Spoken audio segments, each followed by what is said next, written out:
A very good morning everyone guys. सबसे पहले तो बहुत बहुत कॉन्ग्रेचुलेशंस तुम लोग सबको देना चाहूंगी। You guys also are is a part of team MEPL. As of now, total 18 ranks for including your CMA inter and CMA final, and still counting more, and we are counting more. Morning में 9 बजे results आए and right now it is around 11 o'clock और अभी तक 18 rank पता चला है। 18 ranks including the inter and final level, and we are counting more. ठीक है, so really it makes us very very proud जब इस तरह से आप पढ़ाई करते हो, मेहनत करते हो और रैंक लेकर आते हो।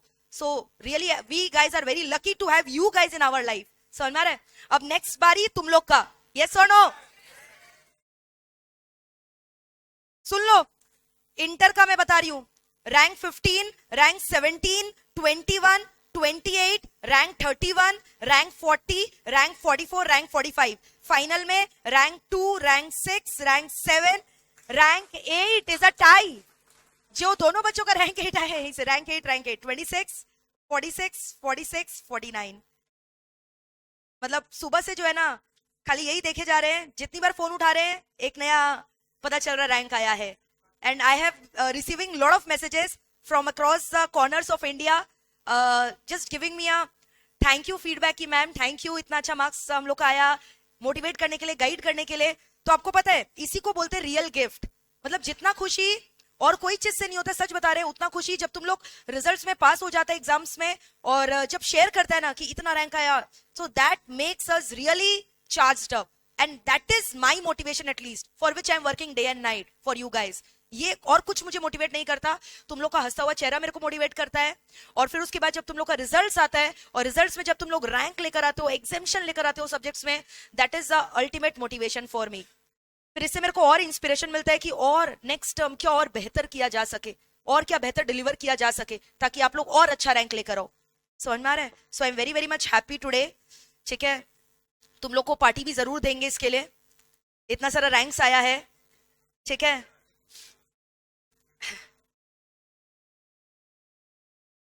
समझ में आ रहा है? और स्पेशली मेरे पेपर्स में भी जो है बच्चों का यार जबरदस्त जबरदस्त मार्क्स आया है। आज सुबह ही बता रहे थे। ठीक है, फाइनल्स के पेपर में सब्जेक्ट्स में 90 ऊपर। समझ में आ रहा है? तो मजाक है क्या, बताओ? Very very very much happy I am today. चलो स्टार्ट करते हैं आज का सेशन। तुम लोग को भी खुशी मिलता होगा ये सब सुनकर। क्या बोल रहा है? Yes, absolutely. मतलब सच बता रहे, तबीयत मेरा ठीक नहीं था। मतलब मेरे को सुबह भी फीवर आ रखा था 6 बजे, बट मेरे को लगा आज तो जाना ही है, आज रिजल्ट्स है। समझ में आ रहा है? आज तो मेरे को जाना ही है, चाहे जो भी हो जाए। और तुम लोग का ये मेरे को एलएलपी भी खत्म करना है।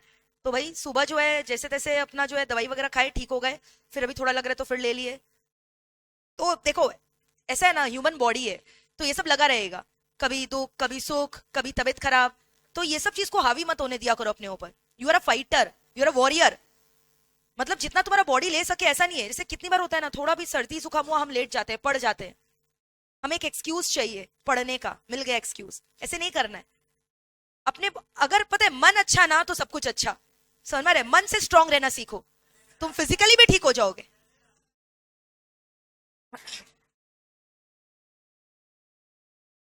और जो पढ़ाई करते हो ना, वो भी मन से करो।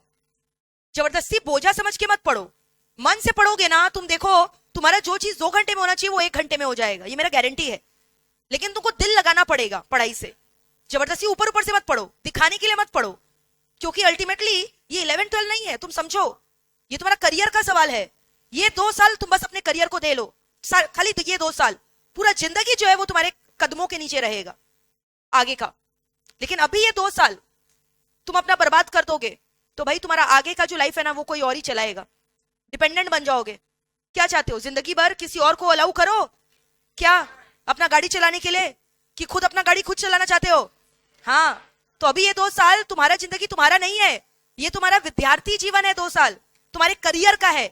तो स्टॉप क्रिबिंग। मेरा बर्थडे था, दिवाली था, होली था, सेलिब्रेशन नहीं किया।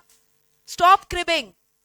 शादी में नहीं गए, अरे तुम्हारा शादी तो नहीं है ना यार, तुम्हारा होगा तब चल जाना।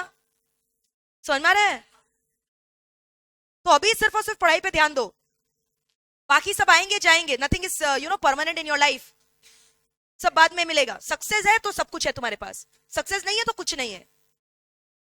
सक्सेस अपने आप स्पीक करेगा, your performance, your success speaks itself very loudly, वो तुमको शोर नहीं मचाना पड़ेगा। मेहनत करो अकेले में, सक्सेस मचाएगा शोर अपने आप। समझ में आ रहा है? बता बता के मत करो, जताओ मत, हम ये कर रहे हैं, हम वो कर रहे हैं, अरे दिख रहा है यार, तुमको जताना नहीं पड़ेगा। जब तुम सक्सेसफुल हो जाओगे ना, जब तुम्हारे पास डिग्री आ जाएगा, जब तुम्हारे पास रुतबा आ जाएगा, अपने आप तुम्हारा जो है ना, देखना अलग ही तुम्हारा फैन फॉलोइंग बन जाएगा। क्लियर है? So stop chasing people, stop running after people. तुम किसी से कम नहीं हो, अपने अंदर का सेल्फ कॉन्फिडेंस कभी खत्म होने मत देना। अंदर का कॉन्फिडेंस सबसे बड़ा चीज है। तुमको लगता है तुम दूसरों को देख के मोटिवेट होते हो, तुम्हारा सबसे बड़ा गलत फहमी है। पता है तुमको, सबसे बड़ा मोटिवेटर तुम्हारे अंदर खुद छुपा है। जिस दिन तुम अपने आप को मोटिवेट करना सीख जाओगे ना, तुमको दुनिया का कोई भी X and Y Z videos का दरकार नहीं पड़ेगा। समझ में आता है? अभी तुम लोग क्या करते हैं, यार थक गए, चलो मोटिवेशन चाहिए, यूट्यूब में तो है ही मोटिवेशन, चलो देखते हैं, ओ ये यूट्यूबर का मोटिवेशन अच्छा है। ऐसे करते करते पूरा दिन बीत जाता है, लास्ट में क्या दिखा, माथा पूरा भारी हो गया, बाप रे, टाइम का भी पता नहीं चला कहां से कहां चला गया।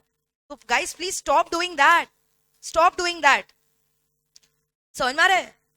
बस अर्जुन बनो, अभी लक्ष्य को देखो and just hit the bull Sai. खाली ये 2 साल दे दो, 2 साल, नहीं तो फिर जिंदगी भर किसी और पे निर्भर रहना हर चीज के लिए, whether you are a girl, you are a boy. समझ में आ रहा है? ऐसा नहीं खाली लड़की लोग निर्भर है, लड़का लोग भी क्या करेगा, बिजनेस करेगा अपना पापा का ज्वाइन, फिर अल्टीमेटली क्या होगा बताओ, तुम्हारा खुद का कुछ वजूद रहेगा क्या? और तुम सबसे बड़ा चीज सोचो, तुम्हारे पूरे लाइफ का, तुमको नहीं लगता ये सबसे बड़ा एक लौता खुद का डिसीजन है जो तुमने लिया है करियर का? ये जो कोर्स तुमने लिया है, ये किसी के बोलने से लिया है कि खुद से लिया है? तो तुम अगर इसी को नहीं निभा पाएगा तो तुम लाइफ में कोई भी डिसीजन लेने के लिए काबिल रहेगा, अपने आप को नजर दिखा पाएगा? तो इसको तो करो शिद्दत से। समझ में आ रहा है? तो जो भी है, जो भी कोर्स तुमने ज्वाइन किया है, उसको लास्ट तक निभाना, हार नहीं मानना है। मैं ये नहीं बोलूंगी ये जर्नी इजी होगा, जर्नी बहुत डिफिकल्ट होने वाला है। ऐसा भी होगा तुमको चोट लगेगा, तुम गिरोगे, गिरकर लेट नहीं जाना है, वापस खड़े हो जाना है। मतलब मैं तो ये तुमको मैंने रैंक होल्डर्स के बारे में बोला, मेरे पास ऐसे भी बच्चों का मैसेजेस आया है जो आउट ऑफ हैप्पीनेस बोल रहे, मैम मेरा 3rd अटेम्प्ट था, मैंने क्लियर कर लिया फाइनली।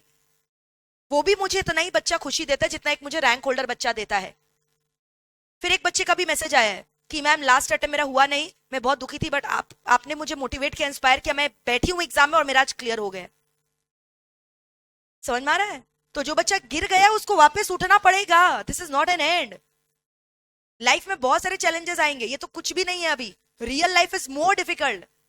अभी तो स्पून फीडिंग होता है आपको, तुमको नहीं समझ में आ रहा है, तुमको लग रहा है ये डिग्री मिल गया तो बस मतलब लगता है सब कुछ है, मैम के लिए तो इजी है बोलना, मेरे लिए इजी नहीं है बोलना।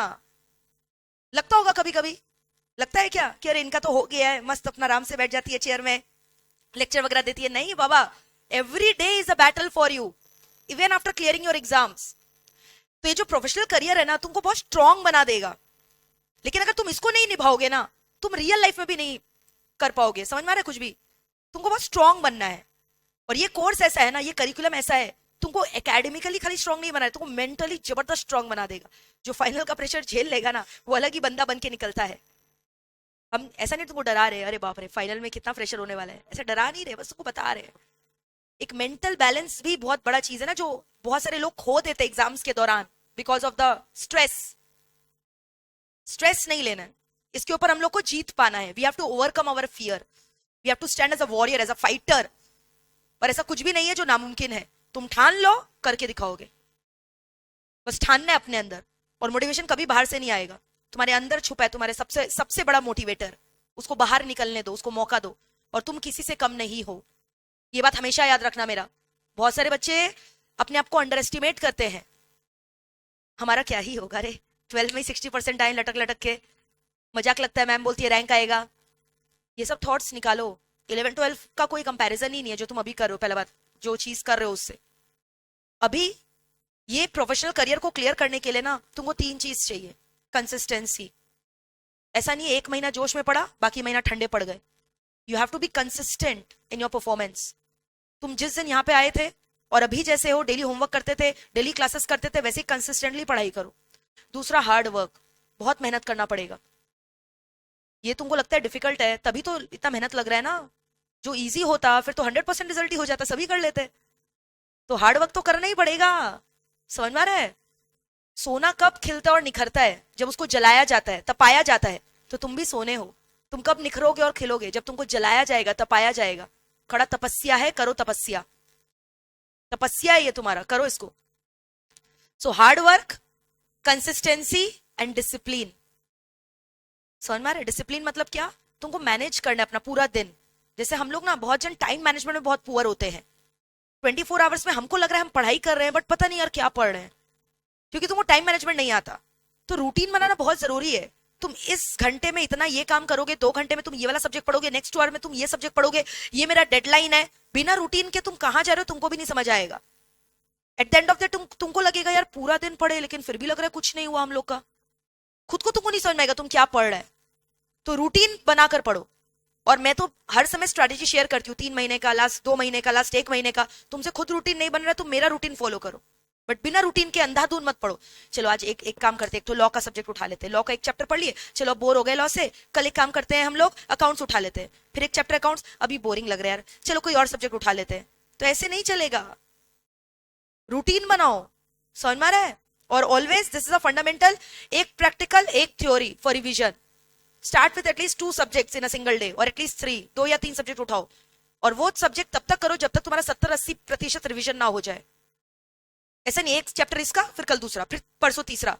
At the end of the day तुमको पता ही नहीं चलेगा यार तुम किस सिलेबस का, किस सब्जेक्ट का कितना पोर्शन कवर किया है। तो कोई फायदा नहीं है ऐसा। समझ गए? तो बस अब पढ़ाई करो, एग्जाम सर पे है, आने वाला है। Full focus should be on the studies, ठीक है? और एकदम झोंक दो अपने आप को। समझ में आ रहा है? और 100% अच्छा रिजल्ट आएगा। बस मेहनत करना पड़ेगा। करोगे कि नहीं? चलो अभी हम लोग डिस्कस करते हैं। ओके, लास्ट क्लास हम लोग एलएलपी स्टार्ट किए थे। We have started with what? LLP. अभी हम लोग उसको आगे कंटिन्यू करेंगे। सुनो ना, एलएलपी का फीचर्स मैंने आपको लास्ट क्लास नहीं लिखवाया था, मुझे लगता है ऐसा आपको आता है। एलएलपी का फीचर बताओ तो। वो तो ऊपर से इंट्रोडक्शन वाला लिखाया था ना, अगर और डिटेल में आ गया तो कैसे लिखोगे? क्या आपको पता है LLP is a body corporate? अरे बॉडी कॉर्पोरेट है ना, सेपरेट लीगल एंटिटी है कि नहीं है? क्या नेचुरल पर्सन है क्या? तो बॉडी कॉर्पोरेट ही तो हुआ। फिर तुमको पता है बॉडी कॉर्पोरेट का अलग अलग फीचर होता है। Artificial legal person, perpetual succession, separate legal entity, common seal, फिर उसके बाद power to enter into the contract, power to sue and be sued in its own name. समझ में आ रहा है? अब यही फीचर अलग अलग लिख दिया है और बोला एलएलपी का फीचर है। पहला पॉइंट हो गया बॉडी कॉर्पोरेट, दूसरा बोला artificial legal person. Is it a separate, is it enjoying a separate legal entity? Yes. क्या एक आर्टिफिशियल लीगल पर्सन है? हाँ। कॉमन सील मैंडेटरी होता है कि ऑप्शनल होता है? Optional. They have a right to use common seal, it's not a compulsion. क्योंकि कॉमन सील क्या है? एक ठप्पा एक स्टैंप ही तो है।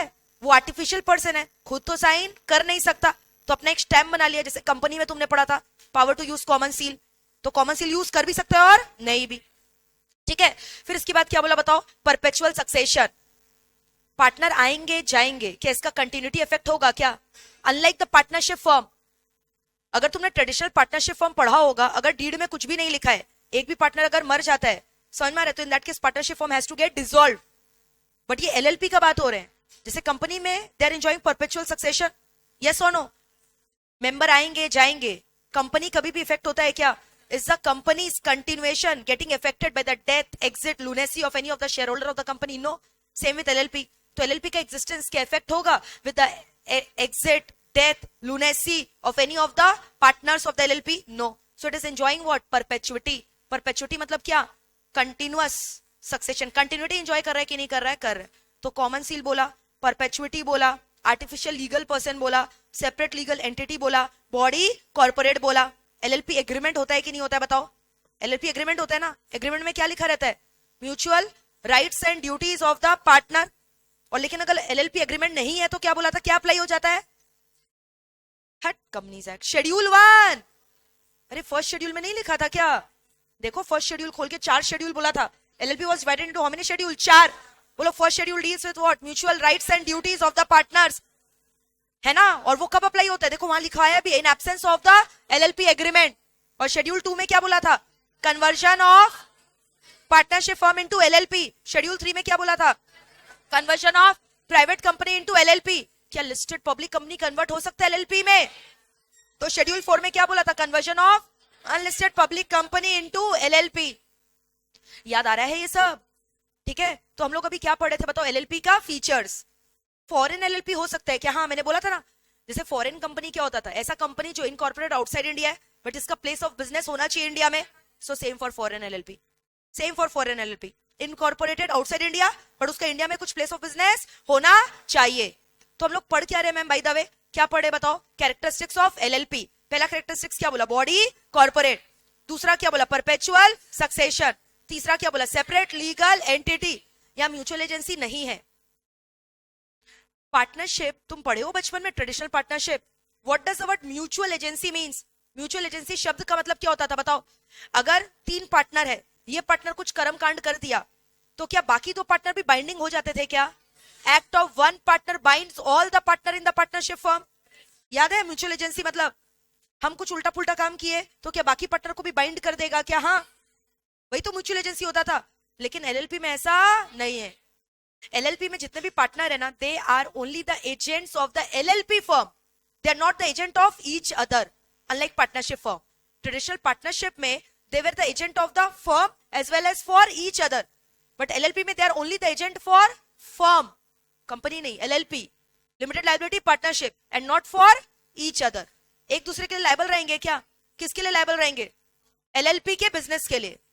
एक दूसरे के लिए लायबल रहेंगे क्या? नहीं। So that is the concept of क्या? म्यूचुअल एजेंसी, जो होल्ड नहीं करता। एलएलपी एग्रीमेंट होगा क्या? हाँ। आर्टिफिशियल लीगल पर्सन है क्या? हाँ। कॉमन सील, लायबिलिटी लिमिटेड क्या? Limited, limited, limited up to the amount of the capital contribution. याद है? और क्या इनको फ्लेक्सिबिलिटी है इनके मैनेजमेंट में? एक बात बताओ, डे टू डे अफेयर्स को कौन मैनेज करता है? किसका ड्यूटी है लीगल कंप्लायंसेस वगैरह कंप्लाई करवाने का, केटर करवाने का? DP, designated partner. मैनेजमेंट के लिए partners are also responsible, but for all the legal compliances, जैसे साइन करना है रिटर्न वगैरह में, तो सब साइन वगैरह किसका रहेगा? डीपी। जैसे कंपनी में डायरेक्टर लोग का रहता था, यहाँ किसका रहेगा? डीपी। समझ में आ रहा है? Minimum maximum number of partner, done और नॉट डन? बोलो, मिनिमम नंबर ऑफ पार्टनर कितना? 2। और डेजिग्नेटेड पार्टनर भी कितना? 2 इंडिविजुअल बोलो, out of which 1 must be resident in India. याद है? लेकिन अगर 2 बॉडी कॉर्पोरेट पार्टनर है तब क्या करेंगे? Very good. तो बॉडी कॉर्पोरेट अपना क्या अपॉइंट करेगा? नॉमिनी। ये सब पता है कि नहीं? अच्छा, जैसे याद है पार्टनरशिप फर्म खाली बिजनेस पर्पस के लिए खुलता था, वैसे एलएलपी सिर्फ और सिर्फ क्या चीज के खोलोगे? प्रॉफिट मोटिव के लिए, बिजनेस के लिए। क्या सर्विस मोटिव के लिए तुम एलएलपी खोल सकते हो? नहीं।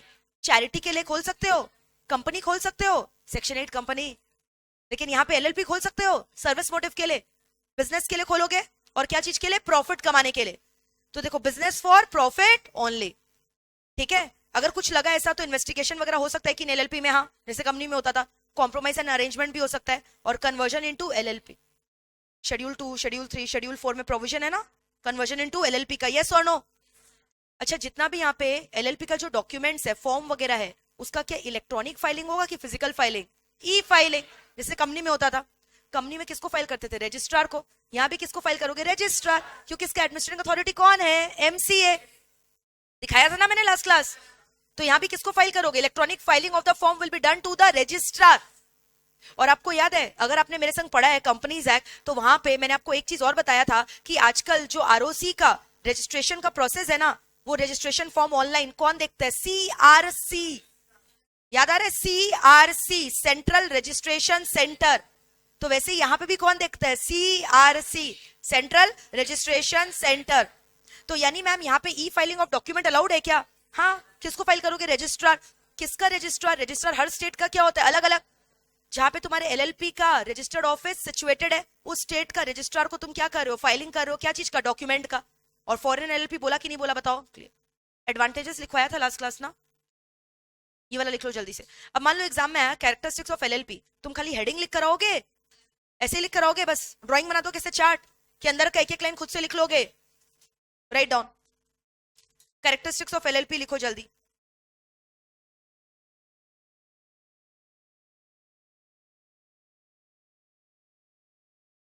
हाँ, बिल्कुल हो सकते हैं।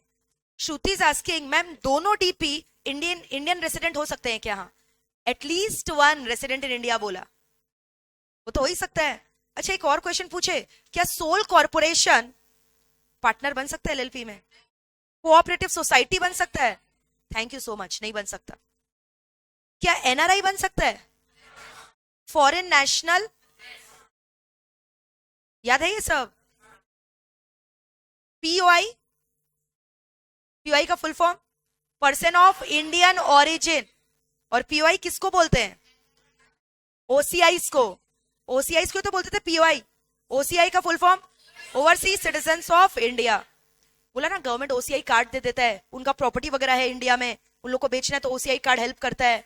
समझ में आ रहा है? हाँ, वेरी गुड, करेक्ट। अब जो बच्चा खाली बॉडी कॉर्पोरेट लिख कर आएगा, फिर उससे बड़ा बेवकूफ कोई नहीं होगा, मेरे को मत बोलना। एग्जाम में अंदर में एक एक लाइन लिख लोगे।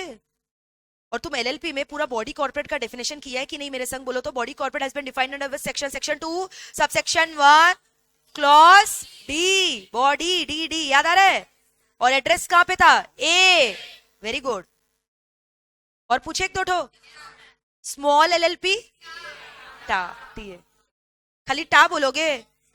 Section 2 subsection 1 clause T A. Very good. Small LLP का लिमिट याद है? लिमिट याद है? बोलो कितना लिमिट था? 25 लाख और उधर 40 लाख। 25 लाख क्या चीज के लिए? कंट्रीब्यूशन। और 40 लाख क्या चीज के लिए? Turnover. Superb, gorgeous, mind blowing. And और एक चीज बोला, सच अदर कंडीशन एज में भी प्रेस्क्राइब, वो भी फॉलो करना पड़ेगा ना। हाँ, वेरी गुड। 5 हायर लिमिट क्या है? सीजी हायर लिमिट प्रेस्क्राइब कर सकता है क्या 25 के ऊपर? उधर 5 करोड़ था और उधर 50 करोड़। याद है ना? स्मॉल एलएलपी इंपॉर्टेंट है। हाँ, लिख लिया क्या यहां तक?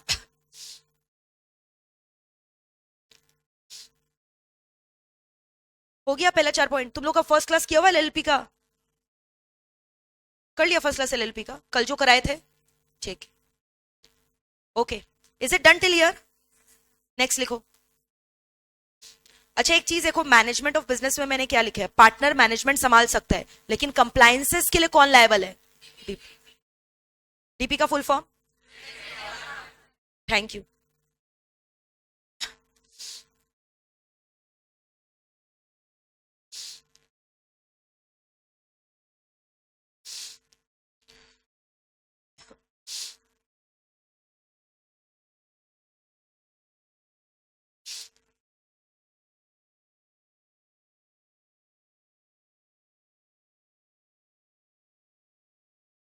हो गया?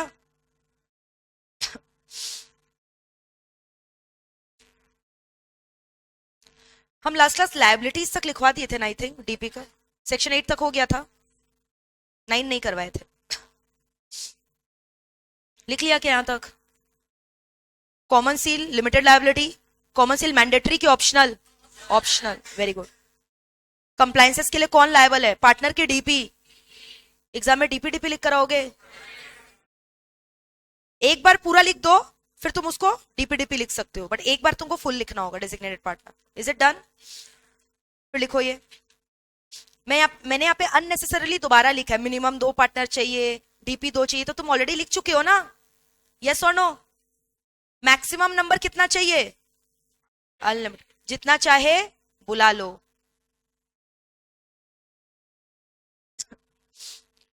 अरे कुछ बच्चों का ये भी छूटा हुआ है, जल्दी लिखो। हाँ, तुम बताओ क्या हेडिंग है, क्या पढ़ रहे हैं हम लोग? कैरेक्टरिस्टिक्स। कैरेक्टरिस्टिक्स ऑफ एलएलपी में आपको सब लिख कर आना है। बचपन में कभी किया है सोल प्रोप्राइटरशिप का फीचर लिखो, तो उसमें सब लिखते थे कि नहीं लिखते थे? तो वही तो है। अगर इंस्टीट्यूट का दिमाग सटक गया तो ये सब क्वेश्चन देगा। डायरेक्ट क्वेश्चन, फीचर लिखो, कैरेक्टरिस्टिक लिखो। तुम कन्वर्जन इनटू एलएलपी के बारे में नहीं लिख लोगे पूरा? Second schedule, third schedule, fourth schedule. Second schedule बात करता है फर्म को कन्वर्ट करना एलएलपी में, सब नहीं लिख दोगे? Private into LLP. फिर ये भी लिख देना, लिस्टेड पब्लिक कंपनी कभी भी कन्वर्ट नहीं हो सकता। ये सब ज्ञान झाड़ दोगे कि नहीं अंदर में?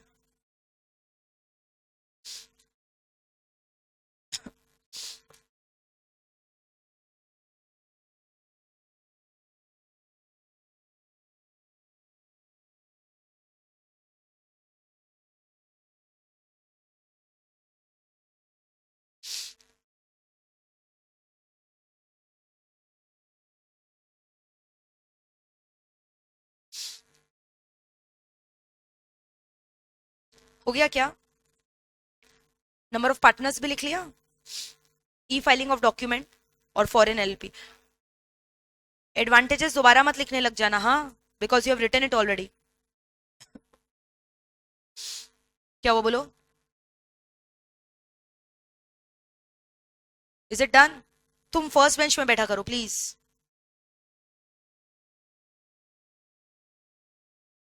Done? Is it done? This is done. E filing of document foreign LLP.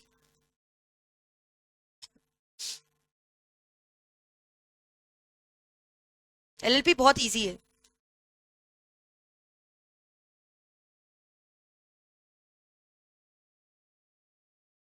Done? E filing मतलब इलेक्ट्रॉनिक फाइल है। हाँ, यहाँ पे भी करेंगे ना हम लोग, नहीं यहाँ पे अलग है। यहाँ स्पाइस प्लस INC32 नहीं, वो कंपनी के लिए था, ये एलएलपी का फॉर्म अलग है। समझ में आ रहा है? अभी हम लोग करेंगे इनकॉर्पोरेशन ऑफ एलएलपी, किए कहाँ है अभी, अभी करेंगे ना। यहाँ पे अलग अलग फॉर्म है, एक रन फॉर्म है, वहां पे भी याद होगा तुमको मैंने रन के बारे में बोला था, नाम रिजर्वेशन के लिए। यहाँ पे भी एलएलपी रन फॉर्म है और एक फिलिप फॉर्म है, फिलिप। समझ में आ रहा है? करेंगे अभी, डोंट वरी। अभी कराया नहीं है मैंने, करवाऊंगी मैं, सुनना भी ध्यान से। सेक्शन नंबर नेक्स्ट बताओ, सेक्शन नंबर कहां तक किया था? 8। Section number 9। पता है क्या हुआ, 2 ही डीपी थे, एक डीपी छोड़ के चला गया। पता नहीं, दुनिया भी छोड़ दिया, लापता है, नहीं है, छोड़ दिया, दुनिया छोड़ दिया, खुश खुश, दुनिया छोड़ दिया। अब क्या करे? 30 डेज के अंदर वैकेंसी भरी है। कितने दिन के अंदर? 30 डेज के अंदर। फिर वही वाला पूरा प्रोसेस रिपीट होगा। कौन सा बताओ? सेक्शन 7 सब सेक्शन 4 बोला था ना कि उनसे कंसेंट लो, they are ready, they are willing to work as DP और नॉट, याद है? फिर कंसेंट को फाइल करो, हाँ, वही सब प्रोसेस रिपीट होगा। लेकिन ये वैकेंसी कितने दिन के अंदर आपको भरना है? 30 डेज। लेकिन मैम कोई मिल ही नहीं रहा, कोई काबिल डीपी मिल ही नहीं रहा, किसको बनाए डीपी, समझ में नहीं आ रहा है। तो जितने भी अभी एग्जिस्टिंग पार्टनर्स है ना, they will become deemed DP. They will become what? Deemed DP. सारे पार्टनर डीम्ड डीपी हो जाएंगे क्या? हाँ, समझ में आ रहा है? वापस से सुनो मैंने क्या बोला। अगर हमारा डीपी का वैकेंसी हो गया, if any vacancy has been caused in the position of the DP, so in that case vacancy has to be filled within 30 days, failing which all the existing partners shall become the deemed DP। बताओ, in the LLP. Clear है यहाँ तक? तो ये हम लोगों ने क्या पढ़ा बताओ? Section number 9, changes of the DP. अगर डीपी छोड़ के चला गया, कितने दिन में वैकेंसी भरोगे? 30 डेज। और 7 सबसेक्शन 4 5 अप्लाई होगा। 4 5 लिखा है कि नहीं ऑलरेडी कॉपी में, देख लो। और अगर डीपी अपॉइंट नहीं किया तो क्या बोला? Each partner shall be deemed to be the designated partner. ठीक है, एग्जाम्पल देखो, एलएलपी का नाम क्या है? एबीसी एलएलपी है। ये एबीसी लिमिटेड नहीं है, एबीसी एलएलपी। सुना भी, यहाँ पे 3 पार्टनर थे, जिसमें से ए बी सी। बी कौन था? डीपी। ए भी डीपी था, ए क्या हो गया? डाइड। तो डीपी तो कम से कम तुमको पता है कितना होना चाहिए? 2। अब रिमेनिंग पार्टनर कौन बचा? सी। तो जो रिमेनिंग पार्टनर, ये तो ऑलरेडी डीपी है। जितना भी पार्टनर अगर डी भी होता ना, सबको मिलके क्या बन जाते? Deemed DP. यहाँ पे तो सी है, तो सी को क्या मान लिया जाएगा? Deemed DP. कोई डाउट है यहाँ तक? If the vacancy has not been filled within 30 days, deemed DP. जो एक्जिस्टिंग पार्टनर है, they will be regarded as what? Deemed DP. लिख लो, राइट डाउन। Section 9 done. इसके बाद हम लोग पनिशमेंट करेंगे फॉर कॉन्ट्रवेंशन। एडवांटेजेस लिख चुके हो लास्ट क्लास? अरे लिखे थे लास्ट क्लास, तब फिर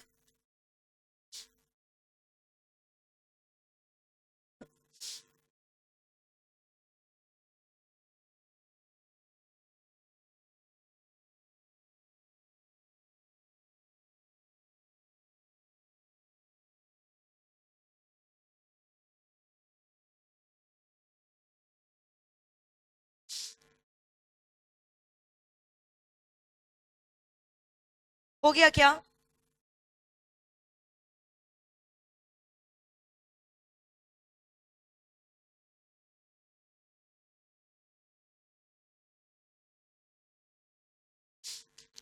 अगर सारे पार्टनर बॉडी कॉर्पोरेट है तो तुम समझो ना कौन होगा, खुद गेस करो। नॉमिनी मेंबर को बनाएगा डीपी, डीम्ड डीपी।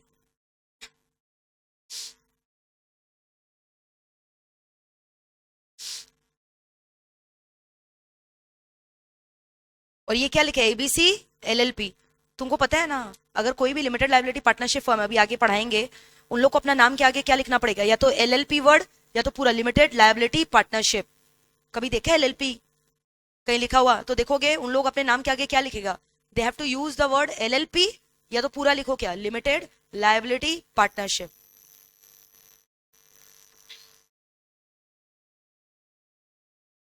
हो गया। फिर एग्जांपल लिखो, एबीसी एलएलपी। एबीसी लिमिटेड मत लिख देना, लिमिटेड तो क्या हो गया, पब्लिक कंपनी ना। क्या लिखोगे बताओ, एबीसी एलएलपी। ये दोनों लिख लिया क्या? अभी लिखो, एक डीपी मर गया तो बाकी पार्टनर क्या बन गया, डीम्ड डीपी। कल तुम लोग को हम एग्जांपल शेयर किए थे, मिल गया क्या? टेलीग्राम में शेयर कर दिए थे, देखा? नहीं देखा ना, क्वेश्चन शेयर किए थे टेलीग्राम में कल, जो एग्जांपल नहीं करवाए थे क्लास में, वो सब कर लेना, रख के रखना अलग से, इंपॉर्टेंट है वो सब, क्वेश्चन एग्जाम में देखेगा तुमको। नहीं, कितना जन देखा टेलीग्राम में नोट जो शेयर किए थे? Very few of you. Telegram join करने का फायदा क्या है? और वो भी तुम भीड़ में खो नहीं जाओ, तुमको अलग से एक्सक्लूसिव टेलीग्राम चैनल में मैंने शेयर किया था, दिव्या अग्रवाल मैम वाला। Is it done till here guys? सुनो अब ध्यान से, एक बात बताओ, सेक्शन 7 सबसेक्शन 1 क्या था? सेक्शन 7 क्या चीज का था बताओ? किसका था? डीपी का था ना, जब बोला था 2 डीपी होना चाहिए। सबसेक्शन 1 में तो यही था, 2 डीपी, जिसमें से दोनों इंडिविजुअल, एक डीपी रेसिडेंट इन इंडिया। अगर तुम मान लो सेक्शन 7 सबसेक्शन 1 का कॉन्ट्रवेंशन कर दिए तो कितना रुपया पेनल्टी लगने वाला है? कितना रुपया पेनल्टी लगेगा, ध्यान से सुनना, 10,000 रुपया फिक्स। अच्छा, पेनल्टी किसके ऊपर लगेगा? एलएलपी के ऊपर भी लगेगा और पार्टनर के ऊपर लगेगा। जैसे बात याद है, कंपनी में बार बार बोलते थे कंपनी और ओआईडी, कंपनी और ओआईडी। यहाँ पे एलएलपी एंड एवरी पार्टनर बोलोगे, एलएलपी एंड एवरी पार्टनर। तो एलएलपी और पार्टनर पे 10,000 रुपया तो लगेगा ही, प्लस 100 रुपया per day in which the default continues. बोलो मेरे संग क्या बोला, 10,000 तो लगेगा ही, प्लस कितना बोला, 100 रुपया per day till which the default continues. अगर एलएलपी है तो मैक्सिमम 1 लाख, और अगर पार्टनर है तो मैक्सिमम उसका हाफ करो, 50,000। याद हुआ? तो देखो मैंने क्या बोला, अगर आपने सेक्शन 7 सबसेक्शन 1 का कॉन्ट्रवेंशन किया है तो कितना लगेगा हम लोग का, 10,000 रुपया, प्लस कितना, 100 रुपया per day in which the default continue. और एलएलपी है तो मैक्सिमम कितना, subject to maximum of 1 lakh, और पार्टनर है तो सब्जेक्ट टू मैक्सिमम ऑफ कितना, 50,000। कोई दिक्कत है? फिर याद है 7 सबसेक्शन 4 क्या था? देखो तो 7 सबसेक्शन 4 का कॉन्ट्रवेंशन किया तो बताओ क्या था? वेरी गुड, आरओसी वाला था ना, फाइलिंग वगैरह वाला, कंसेंट वगैरह जब मिल गया डीपी से फाइल करना पड़ता है। तो अगर उसमें भी तुमने कॉन्ट्रवेंशन किया तो एलएलपी और एवरी डीपी के ऊपर क्या लगने वाला है बताओ, फाइन। अभी ये जो डिस्कस किया इसका पूरा आधा कर दो, यहाँ 10,000 था, यहाँ पे कितना है, 5,000। 100 रुपया उतना ही रहने वाला है। बट ये वाला जो लिमिट है ना, ये मैक्सिमम 1 लाख है, तो इसको कितना कर दो, 50,000। और पार्टनर वाला कितना हो जाएगा, 25,000। और ये 10 की जगह कितना हो गया, 5,000। लेकिन इसको 50 मत करना, 100 की जगह, 100 रुपया उतना ही रहेगा। देखो कितना है, 5,000 एंड कितना लिखे, 100 rupees per day. Maximum LLP के लिए कितना, 50,000, और पार्टनर के लिए कितना, 25,000। समझ में आ रहा है? सबसेक्शन 5 याद है, 7 सबसेक्शन 5 पढ़ो, क्या था 7 subsection 5, such other condition as may be prescribe. उसमें से अगर कोई कॉन्ट्रवेंशन किया है, या फिर सेक्शन 9 का कॉन्ट्रवेंशन किया, सेक्शन 9 अभी किया हो, शर्म करो। सेक्शन 9 क्या है जल्दी से बताओ? चेंजेस, चेंजेस ना, 30 डेज के अंदर वैकेंसी फिल करना है, नहीं तो existing partner will be regarded as deemed DP.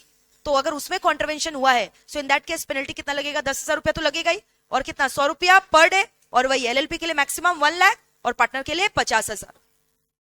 याद हो गया? एकदम इजीली याद करोगे तो एकदम इजीली हो जाएगा। देखो दो जगह कहां कहां बोला, कहां कहां बोला बताओ, 10,000 है और 100 रुपया पर डे है, 10,000 दो जगह, 7 सबसेक्शन 1, 7 सबसेक्शन 5, या फिर 9 सबसेक्शन 9, ये सेक्शन 9। तब इन दैट केस 10,000 रुपया फिक्स, प्लस 100 रुपया per day, up to maximum of rupees 1 lakh for LLP, 50,000 for partner.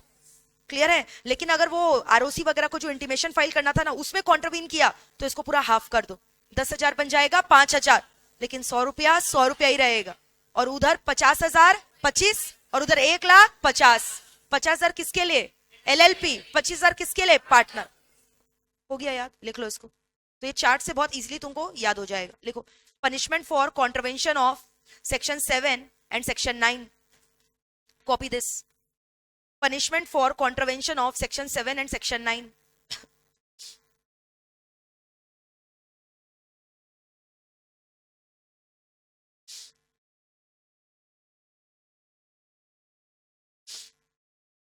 तो उतना ही लगेगा।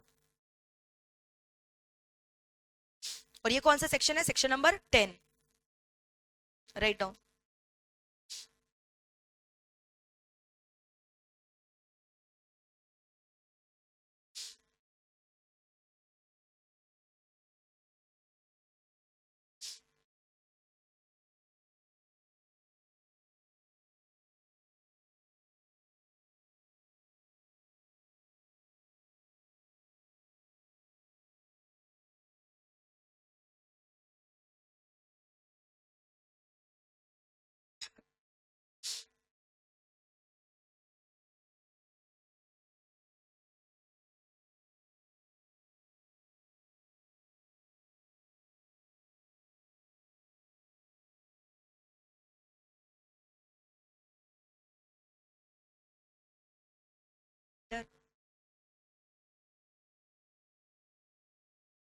क्या नाम है?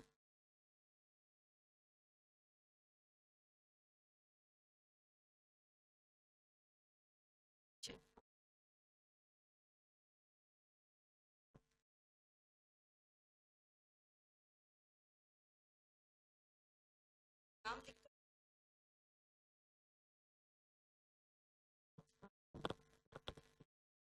लिखो।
हो गया क्या यहाँ तक?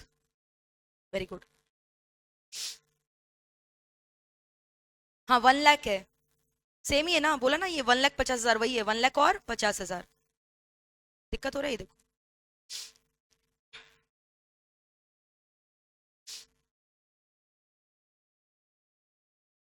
Done till year. चलो अब एक बहुत ही इंपॉर्टेंट टॉपिक करेंगे हम लोग, इनकॉर्पोरेशन ऑफ एलएलपी। क्या पढ़ेंगे बताओ? Incorporation of LLP. तुमको पता है जब कंपनी का इनकॉर्पोरेशन होता है सबसे पहले एमओए वगैरह सब्सक्राइब करना पड़ता है। प्रमोटर लोग क्या करते हैं? अपना नाम सब्सक्राइब करता है एमओए में और उसी को फाइल करता है कहाँ पे बताओ? स्पाइस प्लस INC 32 ये समय भरना पड़ता है ना फॉर्म। तो अब यहाँ पे क्या होता है? यहाँ एमओए तो नहीं होगा ना, मेमोरेंडम ऑफ एसोसिएशन। यहाँ पे बोलते हैं इनकॉर्पोरेशन डॉक्यूमेंट। क्या बोलते हैं बताओ? Incorporation document. और कितने जन को सब्सक्राइब करना पड़ेगा? तुमको याद है प्राइवेट कंपनी में 2 होता था, पब्लिक कंपनी में 7 होता था। ये तो एलएलपी है, तो एलएलपी में मिनिमम नंबर ऑफ सब्सक्राइबर कितना होना चाहिए? 2। एलएलपी में मिनिमम नंबर ऑफ सब्सक्राइबर कितना होना चाहिए? 2। So any 2 person can subscribe to the incorporation document. जिन लोगों को क्या खोलना है बताओ? एलएलपी खोलना है। सब्सक्राइब करके उन लोग इनकॉर्पोरेशन डॉक्यूमेंट कहाँ पे फाइल करेगा बताओ? कहाँ पे फाइल करेगा? वेबसाइट में। किसका वेबसाइट में? एमसी का वेबसाइट में। In form number, form FiLLiP. बोलो क्या बोला? Form FiLLiP. FILLIP। फिर से बोलो FILLIP। तो जो इनकॉर्पोरेशन डॉक्यूमेंट है इसको फाइल करेगा कहां पे? कौन सा फॉर्म भर के? फिलिप। Form FiLLiP. फिर रजिस्ट्रार क्या करेगा बताओ? रजिस्ट्रार चेक करेगा सब कुछ सही है कि नहीं। अगर सब कुछ सही है तो उनको क्या कर दिया जाएगा? रजिस्टर कर दिया जाएगा और सर्टिफिकेट ऑफ इनकॉर्पोरेशन डिलीवर कर दिया जाएगा। समझ में आया प्रोसेस? तो इनकॉर्पोरेशन का स्टेप बोलो। सबसे पहला स्टेप क्या हुआ? कम से कम कितना सब्सक्राइबर चाहिए इनकॉर्पोरेशन डॉक्यूमेंट के लिए? 2। फिर ये जो इनकॉर्पोरेशन डॉक्यूमेंट है कहां पे फाइल करना पड़ेगा बताओ? फिलिप भरना पड़ेगा, फॉर्म फिलिप।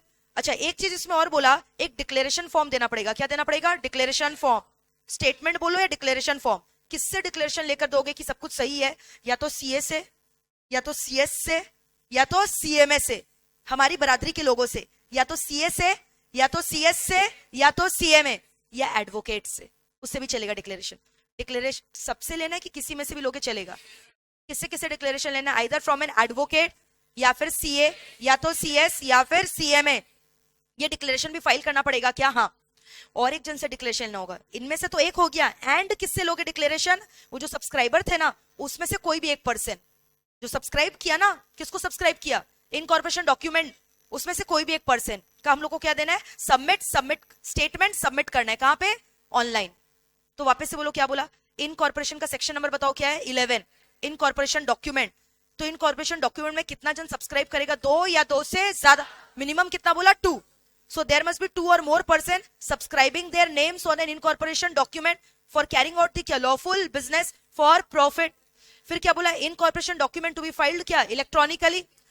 ऑलरेडी मैंने आपको बोला रजिस्ट्रार तो बहुत सारे हैं, किस रजिस्ट्रार के संग तुम फाइल करेगा? बताओ किस रजिस्ट्रार के संग फाइल करेगा? जहां पे आरओ सिचुएटेड है तुम्हारे एलएलपी का। तो देखो क्या बोला है, incorporation document file electronically with the RO register of the state where LLP is registered office is situated. और प्रोसेसिंग कौन करता है? ऑलरेडी बोला था CR, central registration centre. Statement किससे लेना है? या तो एडवोकेट से, या तो सीएस से, या तो सीए से, सीएमए, जिन लोग क्या कर रहे हैं? एलएलपी के फॉर्मेशन में हेल्प करते हैं। और किससे लेना है? बाई एनीवन जिसने अपना नाम क्या किया? सब्सक्राइब किया। कहां पे? इनकॉर्पोरेशन डॉक्यूमेंट में। और उसके अलावा बाद बाकी जितना भी एक्ट्स और रूल्स में जो कंडीशन लिखा है वो भी आपको फॉलो करना पड़ेगा कि नहीं करना पड़ेगा? करना पड़ेगा। अब ये जो इनकॉर्पोरेशन डॉक्यूमेंट तुम फाइल करते हो ना, इनकॉर्पोरेशन डॉक्यूमेंट में क्या क्या लिखा रहता है? गेस करो। एलएलपी का नाम लिखा रहेगा, एलएलपी में पार्टनर कौन होने वाले, पार्टनर का नाम एड्रेस, डेजिग्नेटेड पार्टनर का नाम और एड्रेस, बिजनेस, तुम एलएलपी क्यों खोल रहे हो, तुम्हारा बिजनेस क्या होने वाला है, समझ में आ रहा है? जैसे एमओए में याद नहीं है, मेमोरेंडम में name clause, object clause, capital clause, तो वही तो हो गया। या एमओए की जगह क्या फाइल करो? Incorporation document. तो इनकॉर्पोरेशन डॉक्यूमेंट में क्या रहेगा? ऑब्जेक्ट यानी बिजनेस, तुम किसके लिए एलएलपी खोल रहे हो, फिर उसके बाद पार्टनर का नाम, उसका एड्रेस, एलएलपी का नाम जो एलएलपी खोल रहे हो उसका नाम, फिर उसके बाद डीपी का नाम, उसका address, and such other information as may be prescribe. Clear है? और एलएलपी का आरओ का एड्रेस, रजिस्टर्ड ऑफिस का एड्रेस दोगे कि नहीं दोगे?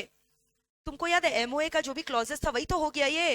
अरे वहां था ना name clause, object clause, domicile clause, situation clause, address clause, ये तीनों एक ही है बाय द वे। अभी जो लास्ट में बोला एड्रेस क्लॉज, सिचुएशन क्लॉज एक ही है ना, तो वही चीज तो हो गया। तो देखो क्या बोल रहा है, डिटेल्स क्या क्या देना है? Name of the LLP, propose business of LLP, address, name and address of partner, name and address of क्या? DP, such other information as may be prescribe. कोई दिक्कत है क्या? सुनो ना, हम लोग पता नहीं किस सीए को उठाकर ले आए, जो डिक्लेरेशन दिया ना वो गलत था, या जानता था गलत है फिर भी डिक्लेरेशन दे दिया, गलत दिया। और दूसरा क्या? Knows, he knows that the declaration being given is false. तो क्या ठोकोगे उसके ऊपर? पेनल्टी ठोक। और ये बहुत बड़ा गलती है, पेनल्टी तो जाएगा ही, प्लस तुमको इसके संग जेल भी जाना पड़ेगा, इंप्रिजनमेंट, यानी फिक्स अमाउंट लगेगा फॉल्स डिक्लेरेशन के लिए, plus imprisonment up to 2 years, 2 साल के लिए जेल का सजा हो सकता है, और फाइन मिनिमम 10,000, मैक्सिमम 5 लाख। याद रहेगा? बोलो, इंप्रिजनमेंट अप टू कितना? 2 साल, और फाइन मिनिमम कितना? 10,000, मैक्सिमम कितना? 5 लाख। किसके ऊपर लगा रहे हो ये सजा? सीएस क्यों खाली बोल रहे हैं यार, जो डिक्लेरेशन गलत दिया है। अच्छा, डिक्लेरेशन 2 जन को देना पड़ा था, एक तो प्रोफेशनल वाला था और एक सब्सक्राइबर, तो सब्सक्राइबर भी तो गलत दे सकता है। तो या तो वो क्या किया, he makes a false statement और does not believes it to be true, उसको पता नहीं है फॉल्स है कि नहीं, बट ये भी उसको पता है, मतलब ही इज एप्रीहेंसिव, पता नहीं यार सही है कि गलत, मेरे को पैसा मिल रहा है ना, हम साइन कर दिए डिक्लेरेशन का, गलत किए कि नहीं किए बताओ। तो तुम्हारे ऊपर लगेगा जेल का सजा, कितना साल का? मैक्सिमम 2 साल, मिनिमम फाइन कितना? 10,000, मैक्सिमम फाइन कितना? 5। कोई दिक्कत है यहाँ तक? वापस से पूरा बोलो, अभी तक हम लोगों ने क्या पढ़ा? सेक्शन नंबर कौन सा चल रहा है? 11, इनकॉर्पोरेशन डॉक्यूमेंट। इनकॉर्पोरेशन जो डॉक्यूमेंट है ना, इनकॉर्पोरेशन डॉक्यूमेंट, उसमें क्या करना होता है? बस जल्दी से बता दो। इनकॉर्पोरेशन डॉक्यूमेंट में एटलीस्ट कौन सब्सक्राइब करेगा? कितना डीपी, कितना पार्टनर? 2% या फिर 2 से ज्यादा। और इसको कहां पे फाइल करोगे बताओ? फॉर्म नंबर बताओ, फॉर्म कौन सा है? Form Philip. इलेक्ट्रॉनिकली होता है कि सब डॉक्यूमेंट फाइल, और इसका प्रोसेसिंग कौन करता है सब रजिस्ट्रेशन वगैरह का? CRC, central registration centre. और इसके संग और डिक्लेरेशन भी अटैच करना पड़ेगा क्या? किसका डिक्लेरेशन अटैच करोगे? आइदर एडवोकेट और अ सीए और अ सीएस और अ CMA and a declaration from any one of the person who have subscribed their name to the incorporation document. कोई डाउट है यहाँ तक? क्लियर है? फिर इसके बाद अगर ये जो डिक्लेरेशन दिया ना इन लोग गलत दे दिया, या पता नहीं इन लोग को सही है कि नहीं, तब in that case false declaration के लिए penalty plus imprisonment up to 2 year, minimum fine 10,000, maximum fine 5 lakh. अच्छा, इनकॉर्पोरेशन डॉक्यूमेंट में क्या क्या लिख कर दोगे? एलएलपी का नाम, पार्टनर का नाम, डीपी का नाम, तीनों का address, and such other information as may be prescribe. कोई दिक्कत है यहाँ तक? चलो लिखो, राइट डाउन। तो जिसे तुम लोग बोल रहा था ना फॉर्म कौन सा होगा यहाँ पे, तो इनकॉर्पोरेशन का फॉर्म क्या है, फिलिप, और नाम रिजर्वेशन का फॉर्म है रन एलएलपी। आगे आएगा नाम का, अभी पहले ये लिख लो, section 11 write down.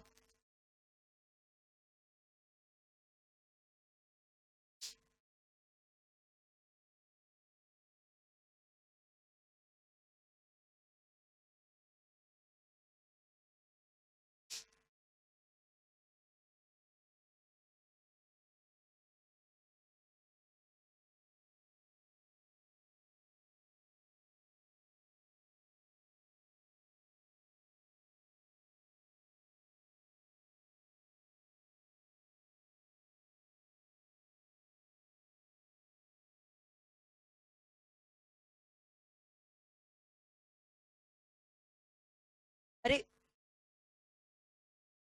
Wait wait, लिखो जल्दी लिखो, ये ले आओ। कितना देर लगेगा, ये 10 मिनट क्यों लगेगा, 2 मिनट लगना चाहिए ना। हाँ हाँ, सुनो ना, जो है वही दे दो ना, ला के रखो।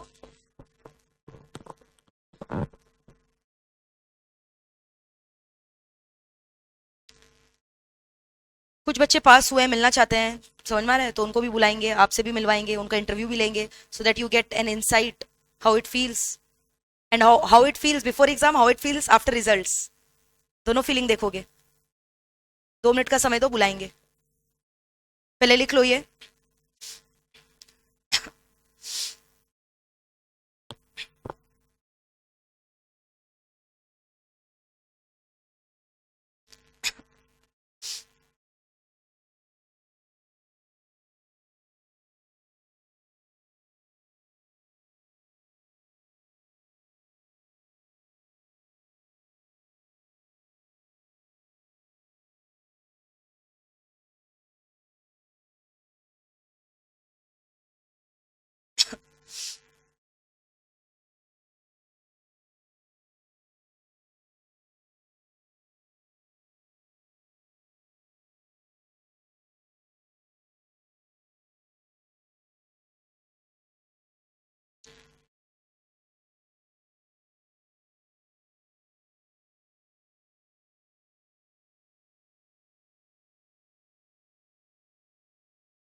हो गया यहाँ तक। फिलिप फॉर्म लिखा, फिलिप फॉर्म, वेरी गुड। क्या बोल रहा है, acts and rules to be followed, matters incidental thereto, matters incidental thereto, matters incidental thereto।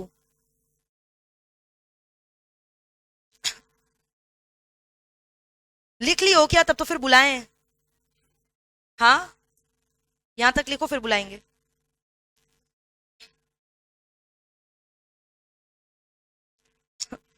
acts and rules to be followed, matters incidental thereto।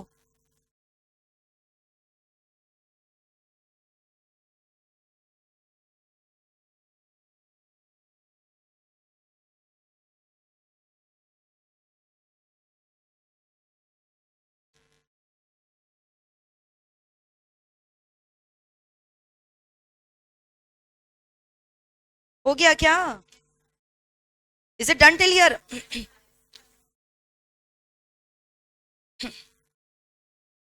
Sure? Is it done everyone? चलो ए continue करो, लिखो चलो। यहां तक लिख लिया क्या? Matters incidental thereto. चलो अभी डिटेल्स लिखो of the incorporation document, right down.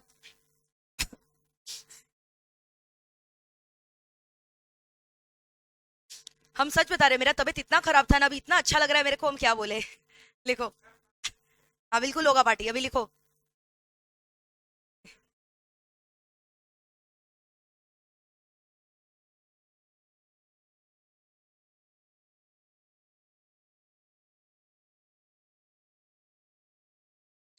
ए जल्दी लिखो डिटेल्स, क्या क्या है। Name of the LLP, propose business of LLP, address of registered office, name and address of partner, name and address of DP, such other information as may be prescribed.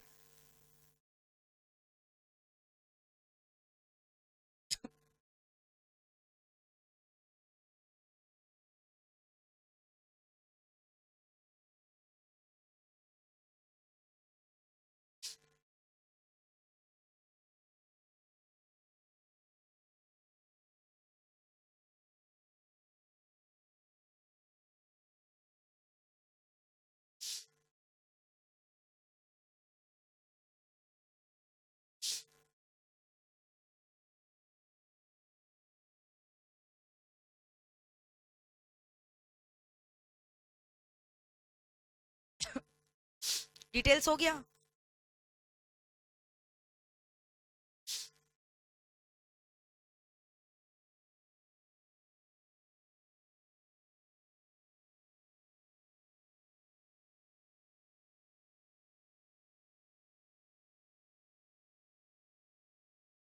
Done?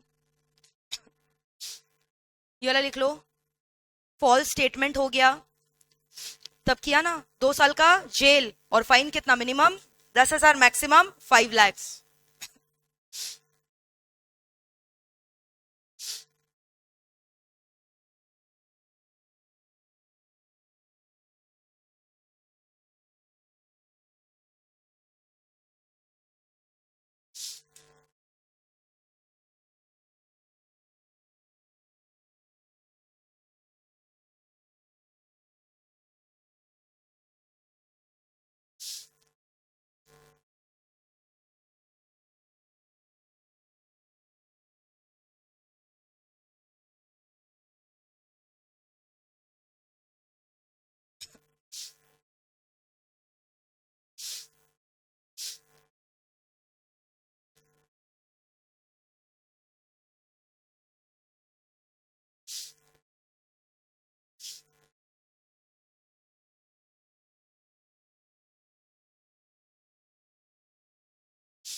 हो गया?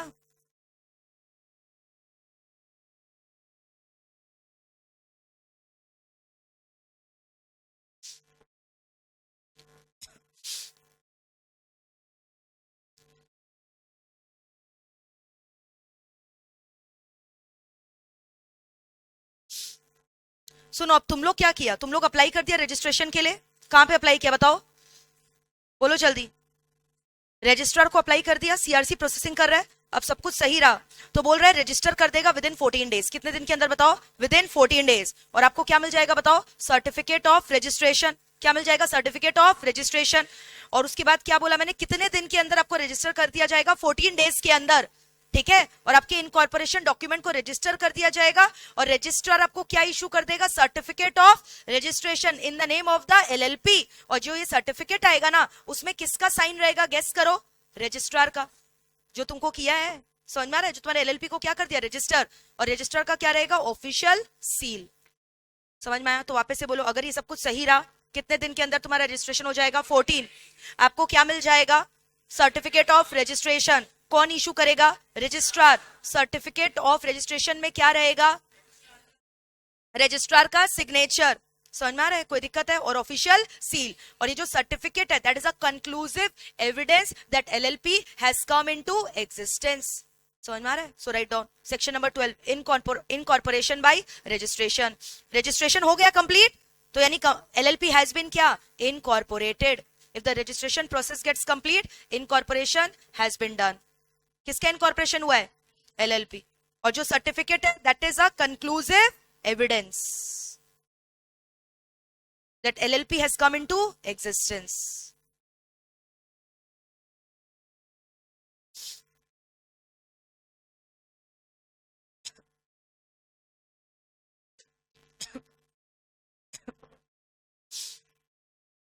लिखो जल्दी.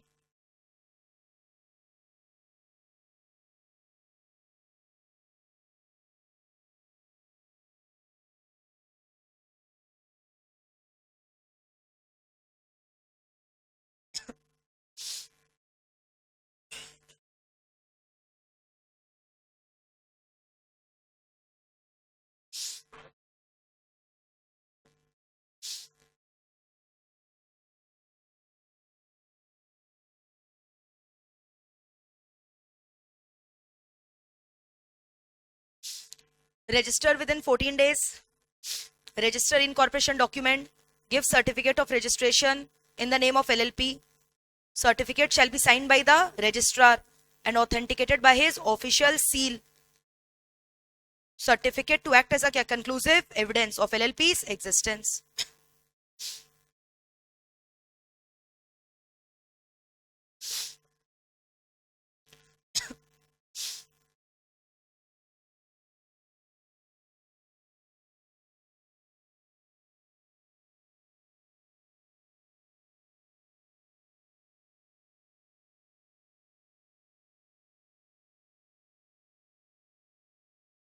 लिख लिया पूरा. सर्टिफिकेट, सीआरटी क्या है? Certificate है ना. Certificate to act as a क्या? Conclusive evidence of LLP's existence. Is it done?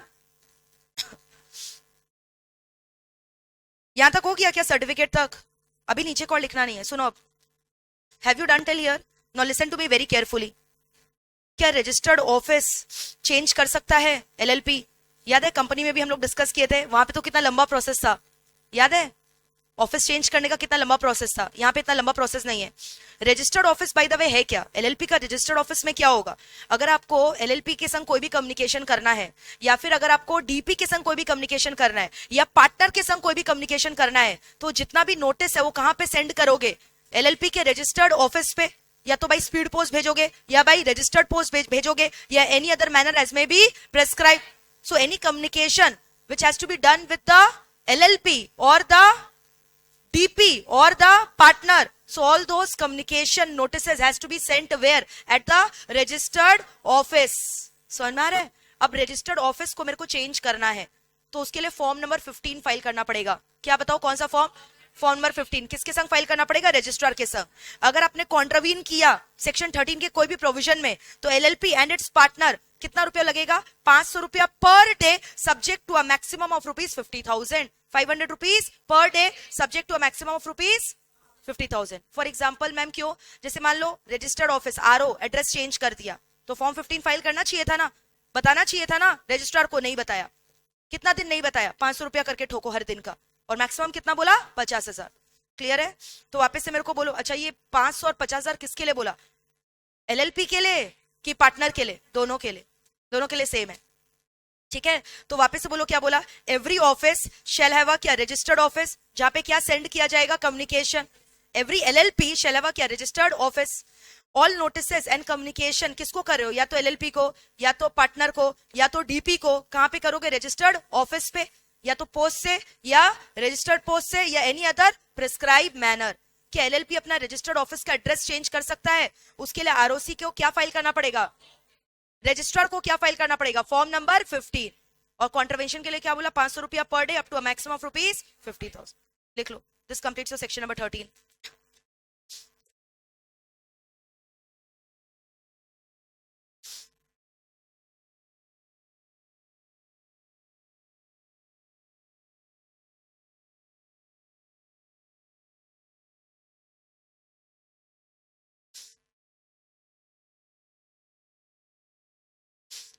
So every LLP shall have registered office to which communication can be sent.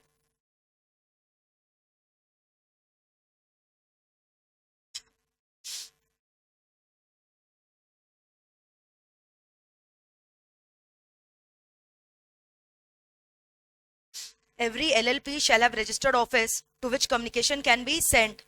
All notices and communication to LLP partner DP shall be made to the क्या registered office by post, ये registered post, या any other prescribed manner.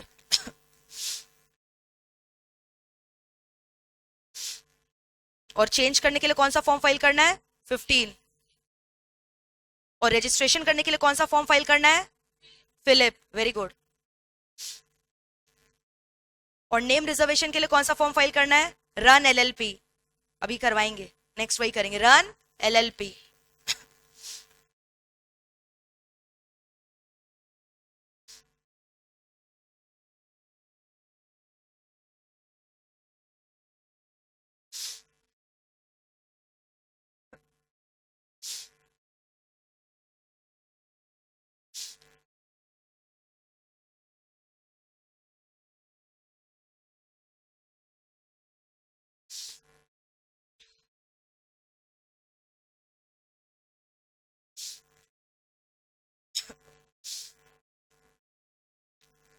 हो गया क्या?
हो गया.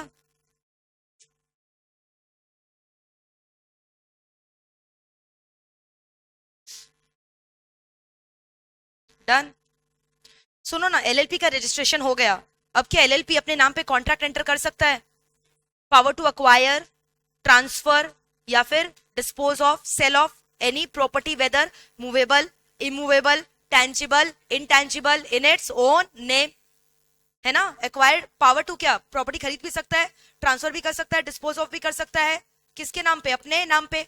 और property चाहे क्या हो, मूवेबल हो, इमूवेबल हो, टेंजिबल हो, इनटेंजिबल हो, उससे कोई मतलब नहीं है. और बाद बाकी सारा काम कर सकता है जो कि एक बॉडी कॉर्पोरेट कर सकता है. यस और नो? स्यू कर सकता है क्या? स्यू हो सकता है क्या? क्योंकि इसका एक क्या जन्म हो गया, बताओ क्या चीज का जन्म हो गया? एक सेपरेट लीगल एंटिटी का. It has been created as a क्या? Body corporate, a separate legal entity in the eyes of the law. क्या ये नेचुरल पर्सन है क्या एलएलपी? नहीं. आर्टिफिशियल पर्सन है क्या? लीगल पर्सन है क्या? प्रॉपर्टी एक्वायर कर सकता है क्या? कॉमन सील रख सकता है क्या? ट्रांसफर भी कर सकता है क्या? स्यू कर सकता है क्या? बाद बाकी कोई भी एक्ट कर सकता है क्या जो लॉफुली एक बॉडी कॉर्पोरेट कर सकता है? लिख लो. रजिस्ट्रेशन का इफेक्ट बोल रहे हैं, तो ये तो नहीं भी होता सेक्शन, तो तुमको पता ही है. रजिस्ट्रेशन कराने से क्या हुआ, बताओ क्या लिख रहा है? LLP shall be capable of suing, मतलब बोला स्यूइंग नहीं, स्यूइंग एंड बी स्यूड, मतलब समझ में आ रहा है ना? क्या? To file case against someone, या टू बी क्या? A part of the any case. Sue भी कर सकता है और खुद भी स्यू हो सकता है. या टू अक्वायर, होल्ड, और क्या? Dispose of any property. ये क्या लिखा है? MITI, movable, immovable, tangible, intangible. पूरा लिख लेना. हाँ. कॉमन सील हो सकता है क्या? हाँ. And doing such other act as क्या? बोलो क्या लिखा हुआ है? Body corporate may lawfully do. Body corporate है ना ये? अरे कल भी तो बोला था. ये क्या है? लिखो.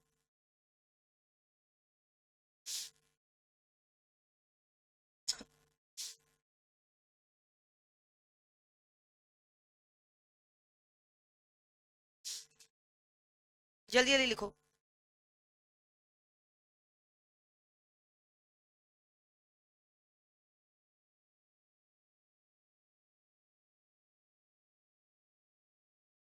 suing and be sued.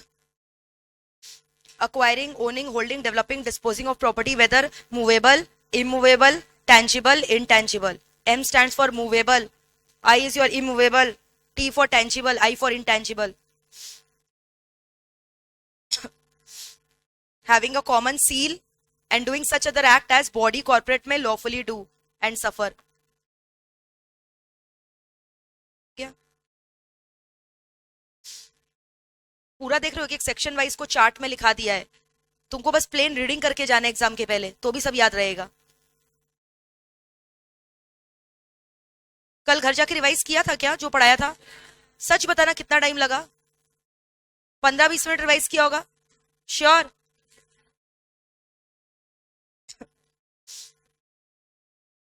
हो गया?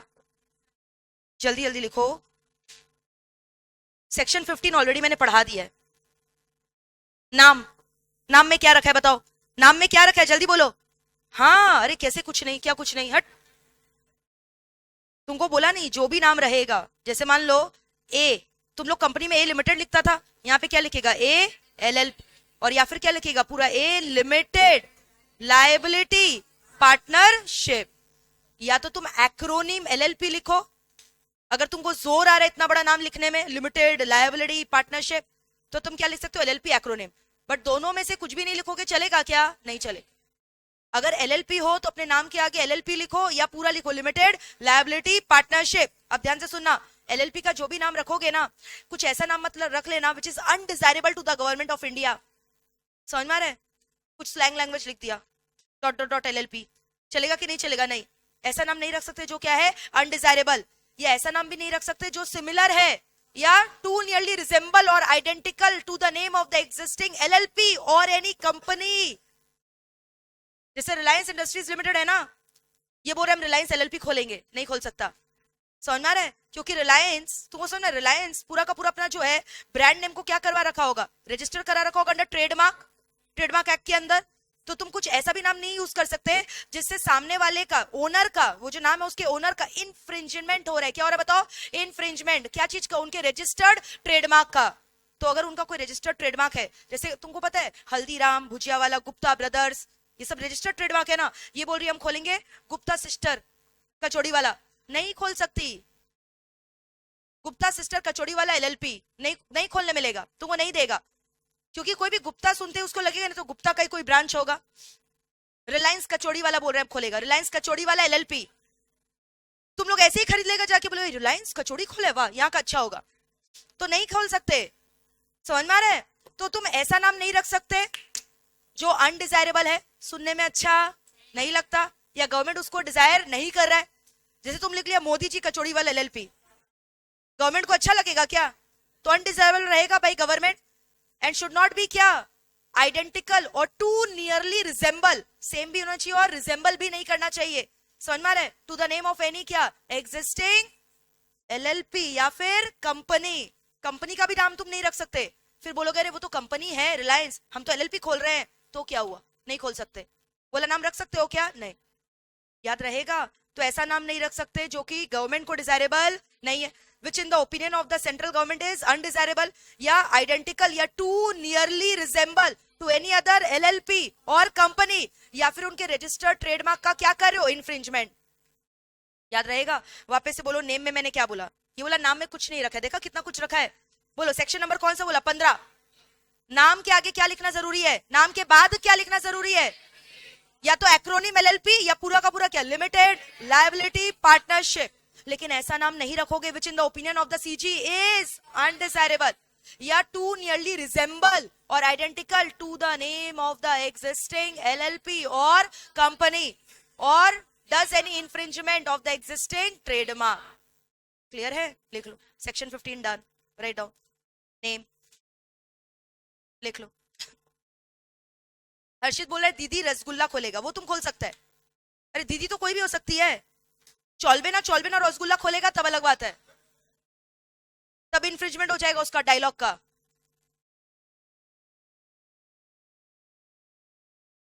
लिख लो.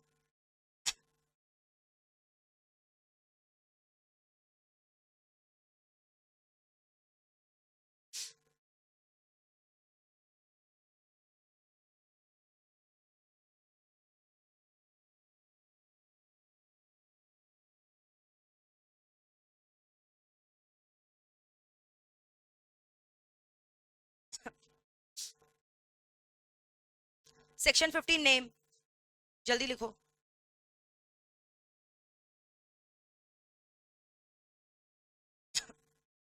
देखो क्या लिखा है, या तो पूरा लिखो, देखा लिमिटेड लायबिलिटी पार्टनरशिप, या क्या बोला सिर्फ क्या लिख लो एलएलपी, एक्रोनिम एलएलपी लिख लो अगर तुमको इतना बड़ा नाम लिखने में जोर आ रहा है।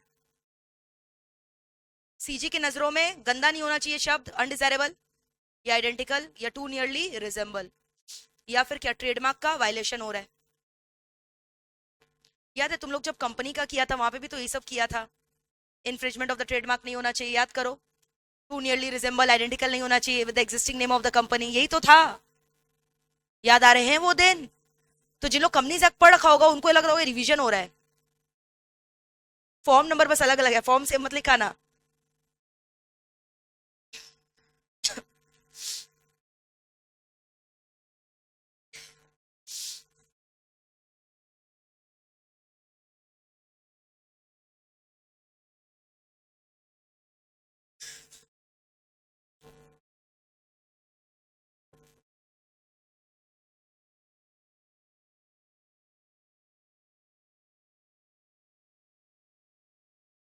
हो गया?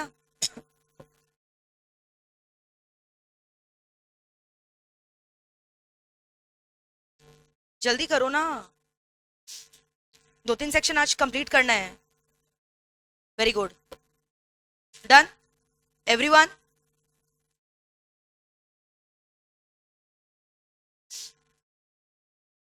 सुनना ध्यान से, section number 16 reservation of the name, बोलो क्या है? Reservation of the name.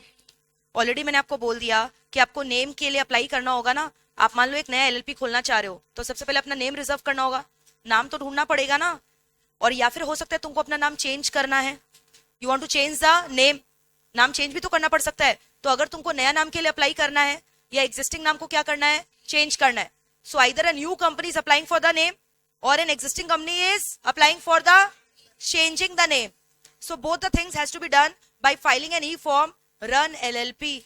क्या करना पड़ेगा बताओ? run LLP. run LLP में तुम 2 नाम प्रपोज करोगे, पता है ना, प्रिलिमिनरी चेक वगैरह होता है, वेरिफिकेशन करता है, बता देता है। तो यहाँ पे फॉर्म नंबर बताओ क्या, फॉर्म का नाम क्या है? Run LLP। इन कॉर्पोरेशन के लिए फॉर्म का नाम क्या बोला? फिलिप। और रजिस्टर्ड एड्रेस चेंज करना उसके लिए क्या बोला? फॉर्म 15। नाम रिजर्वेशन के लिए क्या बोला? Run LLP। मान लो रजिस्ट्रार ने तुमको इंटीमेट कर दिया कि ये नाम अवेलेबल है, बताता है ना ये नाम अवेलेबल है, तुम लोग याद करो कंपनीज एक्ट में तो हम लोग नाम सामने तुमको दिखाए थे, याद है, नाम को सर्च कर करके दिखाए थे ये नाम अवेलेबल है कि नहीं, पूरा कंपनी को इनकॉर्पोरेट करना सीखा है कि नहीं प्रैक्टिकली, बताओ। ठीक है, तो रन एलएलपी जो है वहां पे तुम क्या कर रहे हो? नाम को रिजर्व कर रहे हो। अब ये जो मान लो रजिस्ट्रार ने बोल दिया यस ये नाम अप्रूव हो गया है, ये नाम से आप अपना एलएलपी खोल सकते हो, या ये नाम से तुम अपना एलएलपी का नाम चेंज कर सकते हो from the old name to the new name. अब उसकी बात का फॉर्मेलिटी करोगे कि नहीं? खाली नाम पता करके छोड़ दोगे क्या? अब रजिस्ट्रेशन के लिए अप्लाई नहीं करोगे, इनकॉर्पोरेशन के लिए अप्लाई नहीं करोगे, तो जो करना है जल्दी करो। ये जो नाम रिजर्व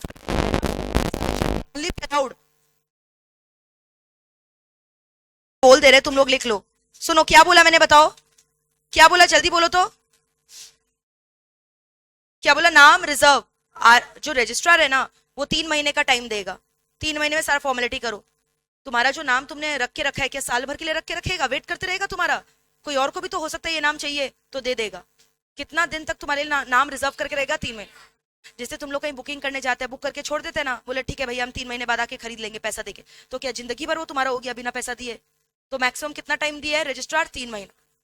ठीक है, तो जिस दिन से तुमको रजिस्ट्रार ने इंटीमेट किया, जिस दिन से तुमको रजिस्ट्रार ने क्या किया, इंटीमेट किया, क्या चीज का इंटीमेशन दिया कि तुम्हारा नाम अवेलेबल है, हम लोगों ने बुक कर दिया है, तो कितना दिन का मोहलत देगा? 3 महीना। याद रहेगा? चलो ये लिखना चालू करो, इसको ठीक करो जल्दी, स्क्रीन फ्रीज हो गया। If you want you can stop the recording. Is it okay now?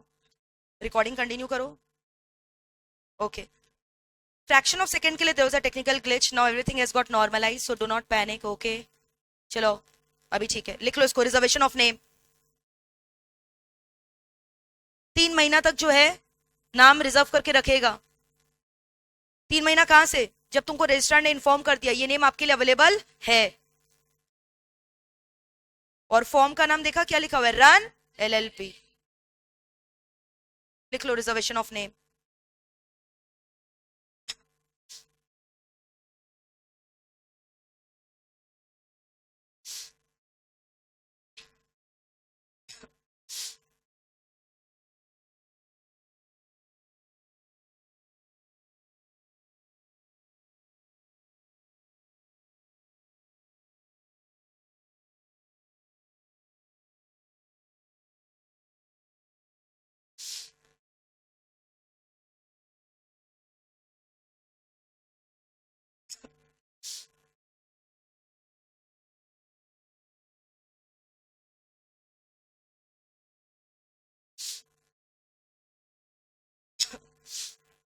Form सूखा सूखा चढ़ाओगे कि कुछ चढ़ावा भी दोगे? चढ़ावा को क्या बोलते हैं? Prescribed fees. क्या बोलते हैं, क्या बोलते हैं? मोतीचूर का लड्डू, जैसे गणेश जी को चढ़ाते हो। यहाँ पे रजिस्ट्रार को मोतीचूर का लड्डू नहीं चाहिए, कैश चाहिए। बस ठीक है, काफी है, हो गया यहाँ तक। चलो आगे बढ़े। डन। वही हम देखते हैं तुम लोग का फालतू बात में कितना एनर्जी आ जाता है, इंटरेस्ट आ जाता है। सुनो अब ध्यान से। अब पता है क्या हुआ? गलती से ना, ऐसे भी मैंने तुमको बोला था रजिस्ट्रार प्रिलिमिनरी चेक करता है, गलती से तुम्हारा नाम अप्रूव कर दिया, लेकिन फिर बाद में ना पता चला जो तुम्हारा नाम तुमको दिया ना एलएलपी का, वो ऑलरेडी एक एलएलपी के एग्जिस्टिंग नाम से सिमिलर है, तो वो जाके कंप्लेन किया होगा या कोई कंपनी के नाम से सिमिलर है। अब गलती किसका था? रजिस्ट्रार। वो तो तुमको नाम क्या कर दिया? अप्रूव कर दिया, लेकिन फिर बाद में जाके पता चला क्या कि जो नाम आपको मिला है दैट नेम इज ऑलरेडी क्या, आइडेंटिकल या to nearly resemble with the name of the existing LLP और with the name of the existing company, या कोई प्रोप्राइटर का ट्रेडमार्क का तुमने क्या कर दिया? इन्फ्रिंजमेंट कर दिया। तो वो प्रोप्राइटर जाकर कहाँ अप्लाई किया? रजिस्ट्रार को। या किसने अप्लाई किया? कंपनी ने या एलएलपी ने, कि तुमने ये नाम क्यों दिया? समझ में आ रहा है? ये जो नाम गुप्ता एलएलपी यूज कर रहा है, ये गुप्ता ब्रदर्स, मेरा इन्फ्रिंजमेंट हो रहा है, क्या चीज का? ट्रेडमार्क का। ये नाम हटवाइए। तब फिर सेंट्रल गवर्नमेंट क्या करेगा? ध्यान से सुनना। तब क्या करेगा? जो एग्जिस्टिंग एलएलपी है, समझ में आ रहा है, जो ये नाम को क्या किया, कॉपी किया है, उसको 3 महीने का मोहलत देगा। क्या देगा बताओ? 3 महीने का मोहलत। अपना नाम बदलो, चेंज करो अपना नाम। कितने दिन का मोहलत देगा? 3 महीना। लेकिन अगर ये डिफॉल्ट कर दिया, नहीं बदलेंगे हम, जाओ जो करना कर लो, जो उखाड़ना उखाड़ लो, तो फिर पता है क्या होगा? बहुत ही मजे का बात है, रजिस्टर खुद ही नया नाम दे देगा। तुमको नहीं रखना है ना अपना नया नाम, हम तुम्हारे लिए नामकरण करेंगे। समझ में आ रहा है? सो इन दैट केस क्या होगा मेरे को बताओ? अगर डिफॉल्ट हो गया तो सेंट्रल गवर्नमेंट खुद क्या करेगा? नया नाम अलॉट कर देगा। अब एक बात बताओ, जो सर्टिफिकेट ऑफ इनकॉर्पोरेशन होता है उसमें तो एलएलपी का नाम होता है ना, तो यानी पुराना सर्टिफिकेट क्या कर दिया? रद्द। और नया सर्टिफिकेट क्या कर दिया? इशू कर दिया। समझ में आया? अब जैसे मान लो कि इसका नाम सिमिलर था, नहीं क्या रखी थी? गुप्ता एलएलपी। इसको हम 3 महीना का मोहलत दिए, 3 महीना में ये बच्ची चेंज नहीं, हम क्या किए? नया नाम इशू कर दिए। एक तो नया नाम दो इसको, कुछ भी। समझ में आ रहा है? छोटी एलएलपी। क्लियर? छोटी खोटी एलएलपी, छोटी खोटी एलएलपी इसको नाम दे दिए। और नया सीओआई इशू कर दिया, क्या? नया सर्टिफिकेट ऑफ इनकॉर्पोरेशन। हाँ, लेकिन अब इसको ना छोटी खोटी अच्छा नहीं लग रहा है, तो क्या ये नाम चेंज कर सकती है क्या? हाँ। उसके बाद इसको जो नाम चेंज करना कर लेगी। अच्छा, नाम चेंज करने का प्रोसेस ऊपर में बताया था कि नहीं बताया था? तो प्रोसेस से अपना बाद में जाकर सब्सिक्वेंटली नाम चेंज कर सकते। लेकिन एक बार तो रजिस्ट्रार ने क्या किया, सीजी ने क्या किया बताओ? इसका नया नामकरण कर दिया क्या? हाँ। कोई भी दिक्कत है यहाँ तक? क्लियर? अच्छा, मान लो कि मैंने इसको कितना दिन का मोहलत दिया था? 3 महीने का। और एलएलपी खुद अपना नाम क्या कर लिया? चेंज कर लिया। तो अगर अपना नया नाम कर लिया ना, खुद अपना नामकरण किया है, यहाँ पे तो मैंने दिया था छोटी खोटी, तुम क्या रखी हो अपना नया नाम? कृति एलएलपी। कृति एलएलपी, ये खुद अपना नाम रखी है, तब तो ये चेंज नहीं करेगी। तो लेकिन जब से, जिस दिन से अपना नया नाम चेंज की है, तो वो नया नाम किसको बताना पड़ेगा? रजिस्ट्रार को। और रजिस्ट्रार अब डर जाएगा ना, अचानक से नाम क्यों चेंज कर ली, तो ऑर्डर ऑफ सीजी का कॉपी भी दे दो कि सीजी की तरफ से ऑर्डर आया था कि नाम सिमिलर है, इसलिए हम अपना नाम क्या कर रहे हैं? चेंज। तो रजिस्ट्रार को 2 चीज बताना पड़ेगा, एक तो तुम्हारा नया नाम, और दूसरा क्या बताना पड़ेगा? सीजी का order by virtue of which you are changing the name. जैसे तुमने आज नाम चेंज किया ना, तो 15 डेज के अंदर ये बात तुमको कहां पे बताना पड़ेगा? रजिस्ट्रार को। और उसको और क्या फाइल करना पड़ेगा? Copy of the CG. CG का जो ऑर्डर आया था ना, उसका कॉपी भी तुमको सेंड करना पड़ेगा। फिर रजिस्ट्रार क्या करेगा बताओ? रजिस्ट्रार भी क्या करेगा? नेसेसरी चेंजेस करेगा। कहां पे? COI, certificate of incorporation. समझ में आ रहा है? अब एलएलपी के पास क्या आ गया? चेंज वाला सर्टिफिकेट ऑफ इनकॉर्पोरेशन आ गया। तो अब एग्रीमेंट तुमको याद, एलएलपी एग्रीमेंट में भी तो सब कुछ लिखा रहता है ना, तो एग्रीमेंट भी तो तुमको अपना नाम वगैरह क्या करना पड़ेगा? चेंज करना पड़ेगा। तो कितना दिन का मोहलत दे रहे हैं तुमको अब एग्रीमेंट को ठीक करने का? 30 डेज। वापस से पूरा प्रोसेस समझ लो। अगर पता चला कि कोई कंपनी, एग्जिस्टिंग कंपनी है, एग्जिस्टिंग एलएलपी या कोई प्रोप्राइटर का नाम जो है सिमिलर है with the name of your LLP, तो सीजी तुमको क्या किया? ऑर्डर दिया। तुमको कितने दिन का मोहलत दिया? 3 महीना। अगर तुमने मान लिया वेल एंड गुड, तब इन दैट केस तुमने नाम चेंज कर दिया। जिस दिन तुमने नाम चेंज किया, वहां से 15 दिन के अंदर किसको बताओ? Registrar, along with the copy of the CG's order. फिर रजिस्ट्रार क्या करेगा? नेसेसरी चेंजेस करेगा। कहां पे? सीओआई में, सर्टिफिकेट ऑफ इनकॉर्पोरेशन। और तुमको चेंज करके इशू किया। अब तुमको क्या करना है? ये नाम को कहां पे ठीक करना है? एलएलपी एग्रीमेंट में। कितने दिन के अंदर? 30 डेज। लेकिन अगर तुमने ऐसा नहीं किया, 3 महीना बीत गया और तुमने नाम वगैरह चेंज नहीं किया, तो खुद जाकर कौन चेंज कर देगा? Central government. और तुमको क्या इशू कर देगा? नया सर्टिफिकेट ऑफ इनकॉर्पोरेशन। फिर चाहो तो तुम क्या कर लो, बाद में नेम चेंज का जो प्रोसेस है वो अप्लाई करके नाम चेंज कर सकते। पूरा प्रोसेस क्लियर है कि नहीं? चलो एक बार देख लेते हैं क्या बोल रहे हैं। Rectification of the name of the LLP. अभी मैंने क्या बोला, 15-16 में तो हम लोग देख ही रहे थे, नेम अवेलेबिलिटी वगैरह चेक कर रहे थे, रन एलएलपी भर रहे थे, लेकिन फिर भी नेम सेम हो गया। वो सब करने के बाद भी तो भाड़ में गया जो सेक्शन 15 और सेक्शन 16 में लिखा है। इसके बावजूद भी एलएलपी ऐसा नाम से रजिस्टर हो गया, वो नाम जो ऑलरेडी के आइडेंटिकल है या टू नियरली रिजेंबल है किसके संग, एनी अदर एग्जिस्टिंग एलएलपी या फिर कंपनी या registered trademark of the proprietor. कोई दिक्कत है? तब क्या होगा, अप्लाई कौन किया है, एलएलपी किया है या कंपनी किया है या वो प्रोपराइटर किसका, ट्रेडमार्क वाला किसको अप्लाई किया है, सेंट्रल गवर्नमेंट को। सीजी क्या करेगा, डायरेक्ट करेगा एलएलपी को क्या, कि तुमको 3 महीने का मोहलत दिया जा रहा है, अपना नाम चेंज कर दो। समझ में आया? अब पता है क्या हुआ, जैसे अपना नाम क्या रखी थी, गुप्ता एलएलपी ना, गुप्ता एलएलपी रखी थी, तो इसका एलएलपी गुप्ता एलएलपी 3 साल हो गया, गुप्ता एलएलपी में काम कर रही है। 3 साल बाद गुप्ता वाला जागा, बोला ओ गुप्ता एलएलपी खुला हुआ है, 3 साल बाद उसको पता चल रहा है, उसके बाद वो कुछ नहीं कर सकता। समझ में आ रहा है? तब चेंज वगैरह लाओ नहीं। 3 साल तक तुम क्यों यूज करने दिया इसको, तब सो रहे थे क्या? तब 3 साल बाद ऐसा क्या हो गया जो तुम अचानक से आ गए, बोलो नाम चेंज करो, मेरा इंफ्रिंजमेंट हो रहा है, क्या चीज का, ट्रेडमार्क का। क्लियर है? तो कोई एप्लीकेशन एंटरटेन नहीं होगा कब, after 3 years from the date of incorporation of the LLP, if there is any infringement of the trademark, registered trademark. समझ गए? ये सेम का सेम प्रोविजन वहां पे भी था, अगर आपको याद है, कंपनीज एक्ट। चलो लिखो इसको। अच्छा एक चीज और बता दो, एलएलपी अगर चेंज करेगा तो नया नाम उसको मिला, नया नाम कितने दिन के अंदर इंटीमेट करेगा बोला था, बोलो कितने दिन के अंदर, विद इन 15 days। समझ में आ रहा है? और साथ में क्या देगा, ऑर्डर देगा ना, किसका, सीजी का। फिर रजिस्ट्रार क्या करेगा, नेसेसरी चेंजेस कहां पे, सर्टिफिकेट ऑफ इनकॉर्पोरेशन। और एलएलपी कितना दिन के अंदर, 30 days के अंदर अपने एलएलपी एग्रीमेंट में भी नाम क्या कर देगा, चेंज कर देगा। लेकिन अगर एलएलपी डिफॉल्ट किया, 3 महीने के अंदर नाम चेंज नहीं किया, तो क्या बोला था, बोलो सीजी क्या करेगा, CG shall allot the new name and shall issue क्या, fresh certificate of incorporation, provided that क्या बोला था कि बाद में अगर एलएलपी चाहे तो अपना नाम चेंज कर सकता है क्या, हाँ, subsequently LLP can change its name. लिख लो, very interesting, write down very quickly, this completes your entire section number 17। लिख लो इसको।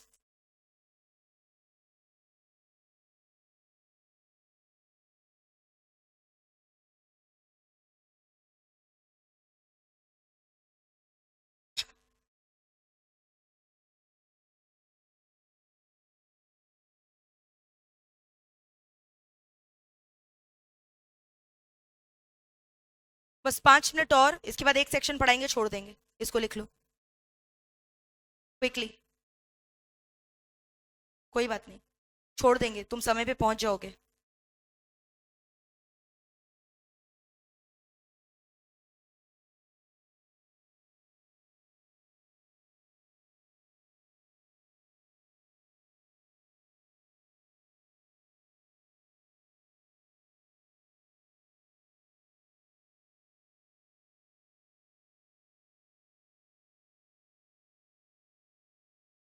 पंद्रह सोलह में तो हम लोग बोल ही रहे थे चेक कर करके लिखो, लेकिन फिर भी नेम रिजेंबल हो गया, तो भाड़ में गया जो 15 और 16 में लिखा है।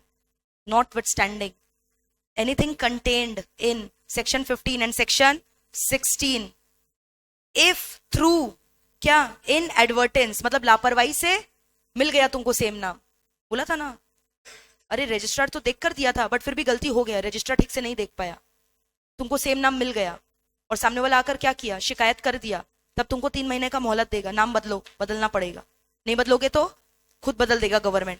समझ में आ रहा है? और तुमको क्या इशू कर देगा, फ्रेश COI, और फिर तुम चाहो तो बाद में नाम चेंज कर सकते हो। Not with standing anything contained in, हाँ लेकिन नाम चेंज कर सकते हो का मतलब क्या है, पुराना जो नाम है वही रख लोगे क्या, वो तो अलाउड ही नहीं करेगा ना, फिर से तो तुमको रन LLP करना पड़ेगा, तो उसमें अब की बार तुमको देंगे ही नहीं बोला नाम, अलाउ ही नहीं करेंगे।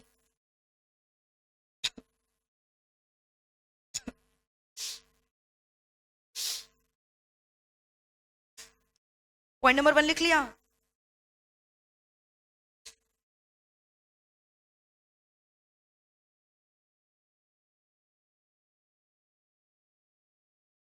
Notwithstanding anything contained in section 15 and 16, if through inadvertence or otherwise LLP is registered by a name which is identical or too nearly resemble, किसको होगा, कंपनी को होगा या LLP को होगा, या कोई प्रोप्राइटर का रजिस्टर्ड ट्रेडमार्क तुमने यूज किया है और उन लोग जाकर क्या किया, अप्लाई कर दिया, तो CG क्या बोलेगा, चेंज करो 3 महीने के अंदर।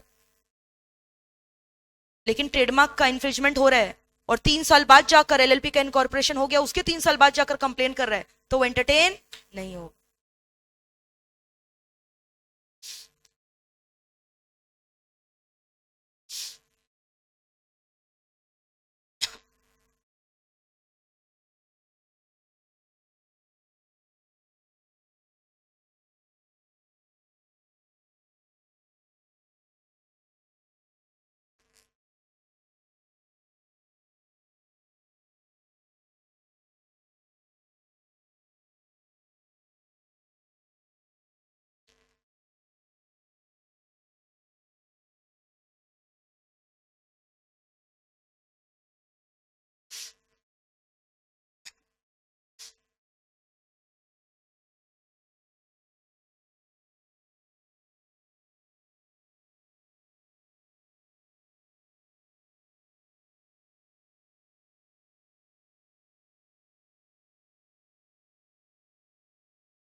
हो गया होगा।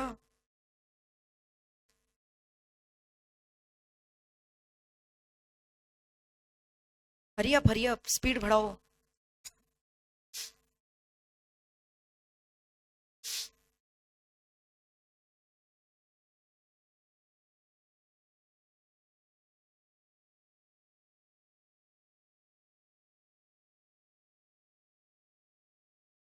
3 साल बाद एप्लीकेशन रिटेन होगा कि नहीं होगा?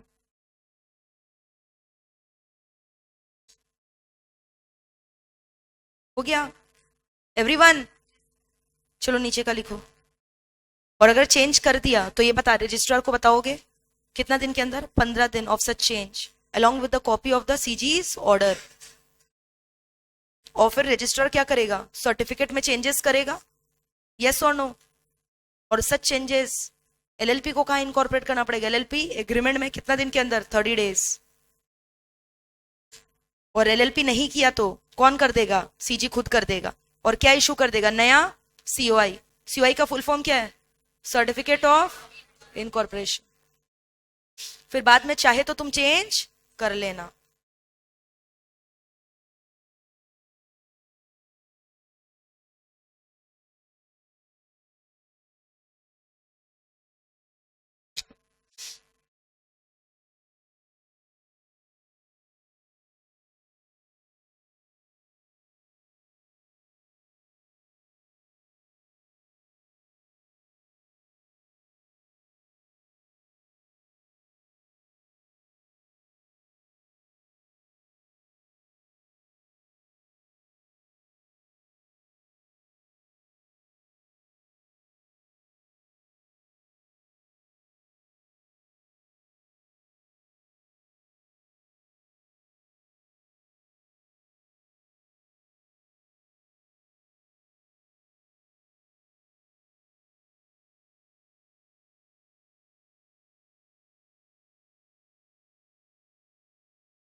प्रोवाइडेड दैट मतलब क्या, प्रोविजो है ना, कि एलएलपी को जो नाम सीजी दिया है वो चाहे तो बाद में क्या कर सकता है, चेंज कर सकता है।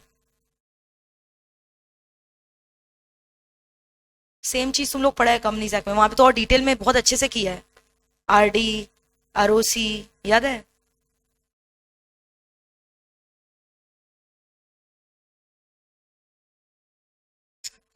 स्टेप्स टू इनकॉर्पोरेट एलएलपी, जल्दी से शॉर्ट 3 स्टेप बताओ। सबसे पहले क्या करोगे, कौन सा फॉर्म फाइल करोगे, सबसे पहले इनकॉर्पोरेशन के लिए कौन सा फॉर्म फाइल करोगे, रन एलएलपी ना। सबसे पहले तो नाम रिजर्व करोगे, नाम रिजर्व हो गया तब अब क्या करोगे, फिलिप फिलिप फॉर्म भरोगे। फिलिप फॉर्म भी हो गया, यानी तुमने रजिस्टर करवा लिया। अब फाइनली क्या करोगे, एग्रीमेंट, एग्रीमेंट बनाओगे ना, किसके बीच में, एलएलपी और उसके पार्टनर के बीच में। और एलएलपी एग्रीमेंट को एग्जीक्यूट करवाओगे, तो जो एलएलपी एग्रीमेंट का कॉपी है वो फाइल करोगे ई फॉर्म 3 में। किस में बताओ, ई फॉर्म नंबर 3। क्या ये मैंडेटरी है क्या एग्रीमेंट बनाना, हाँ क्लियर है।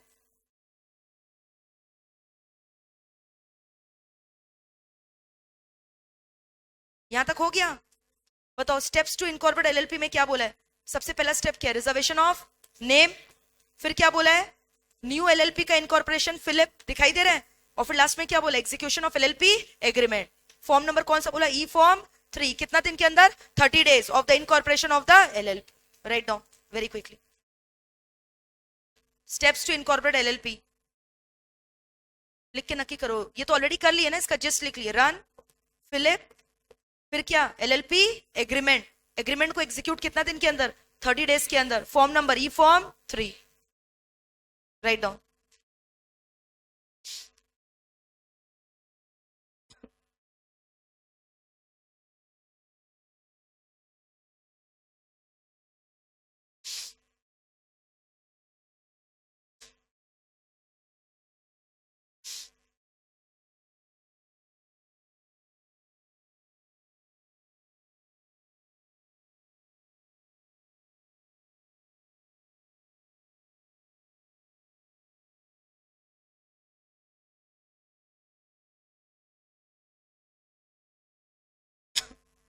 हो गया, क्या दिक्कत हो रहा है बोलो, लिख लिया सारा।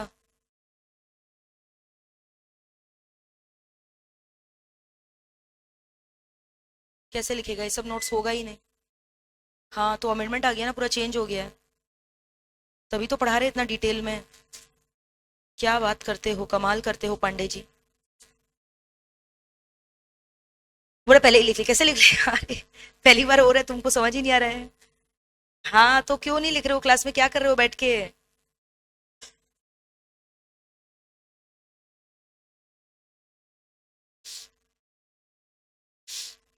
हो गया क्या, बोलो पॉइंट नंबर 1 क्या है, जल्दी बोलो। रन एलएलपी, नाम रिजर्वेशन, नंबर 2 फिलिप, फिर उसके बाद क्या करोगे, जो एग्रीमेंट है एलएलपी का उसको एग्जीक्यूट करोगे, ई फॉर्म नंबर 3। ई रहेगा ना, सारा ही फॉर्म ई है, क्लियर है।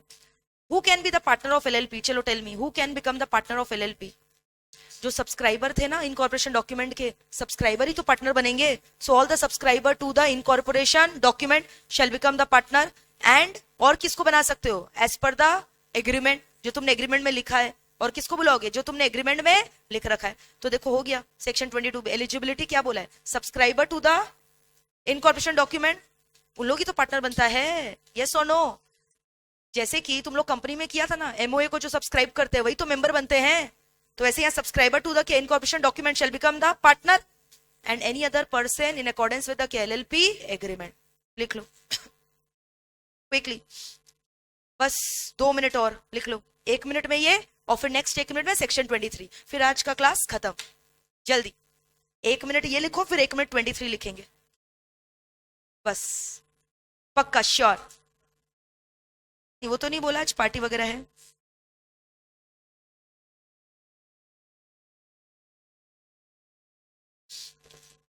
लिखो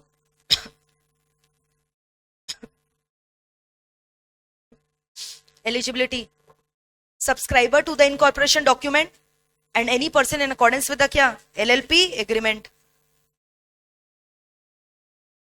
last section for the day, section number 23। Already तुम लोग को पता है, मेरे को बताने का दरकार नहीं है। रिलेशनशिप ऑफ पार्टनर, बताओ पार्टनरशिप का जो रिलेशन है एलएलपी फर्म के संग, या आपस में जो डीपी का रिलेशनशिप है, वो तो कहां से डिसाइड होता है? Bye virtue of the LLP agreement, mutual rights and duties. कहां पे लिखा हुआ रहता है? LLP agreement. लेकिन मैम एलएलपी एग्रीमेंट नहीं है।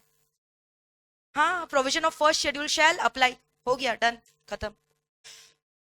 हाँ देख लो 23 में क्या लिखा है, 22 डन। पढ़ो क्या लिखा है 23 में। Relationship of partner, mutual rights और ड्यूटीज कौन डिफाइन करता है? बोलो बोलो। इज गवर्न बाय क्या? LLP agreement. गवर्न बाय क्या? LLP agreement. अच्छा मान लो एग्रीमेंट में तुम चेंजेस कर सकते हो क्या? हाँ, लेकिन कोई भी चेंजेस करोगे किसको बताना पड़ेगा? रजिस्ट्रार को, ठीक है। और फिर उसके बाद बताओ क्या लिखा हुआ है, इफ नो एग्रीमेंट तो प्रोविजन ऑफ क्या विल अप्लाई? अरे बोलो, ये सब पढ़ाया हुआ है कि नहीं पहले? अगर एग्रीमेंट नहीं है क्या है? Provision of first schedule will apply, ठीक है। मान लो, सुनो ध्यान से, जब कंपनी इनकॉर्पोरेट हो रहा था ना, तो तुम लोग एग्रीमेंट बनाया था, कुछ ऐसा कर दिया जो एग्रीमेंट में लिखा हुआ नहीं है, क्या बाद में उसको सारे के सारे पार्टनर मिलकर रेटिफाई कर सकते हैं क्या? हाँ। So later on it can be ratified by all the partners after the incorporation of the LLP. लिख लो, that's it for today. If you want you can take a snapshot also and continue in your home. सो आज के लिए यहीं तक रखते हैं दोस्तों। Thank you all of you, bye bye, take care, lots of love. अगर आज घर जाके नहीं पढ़ा, क्या हो जाएगा बताओ? इवापोरेशन। समझ में आ रहा है? गजनी बन जाओगे। आज घर जाके कितना टाइम दोगे इसको? 1 घंटा, आधी घंटा करंट टॉपिक के लिए, आधी घंटा पुराना। स्टार्टिंग से रिवाइज करना, पहले आज वाला topic and then first class वाला। करोगे कि नहीं? प्रॉमिस करो पूरा दोनों क्लास अच्छे से रिवाइज करके आओगे, ठीक है। चलो आज के लिए यहीं तक रखते हैं। See you tomorrow at the same time. Thank you all of you, bye, take care, lots of love, enjoy, bye.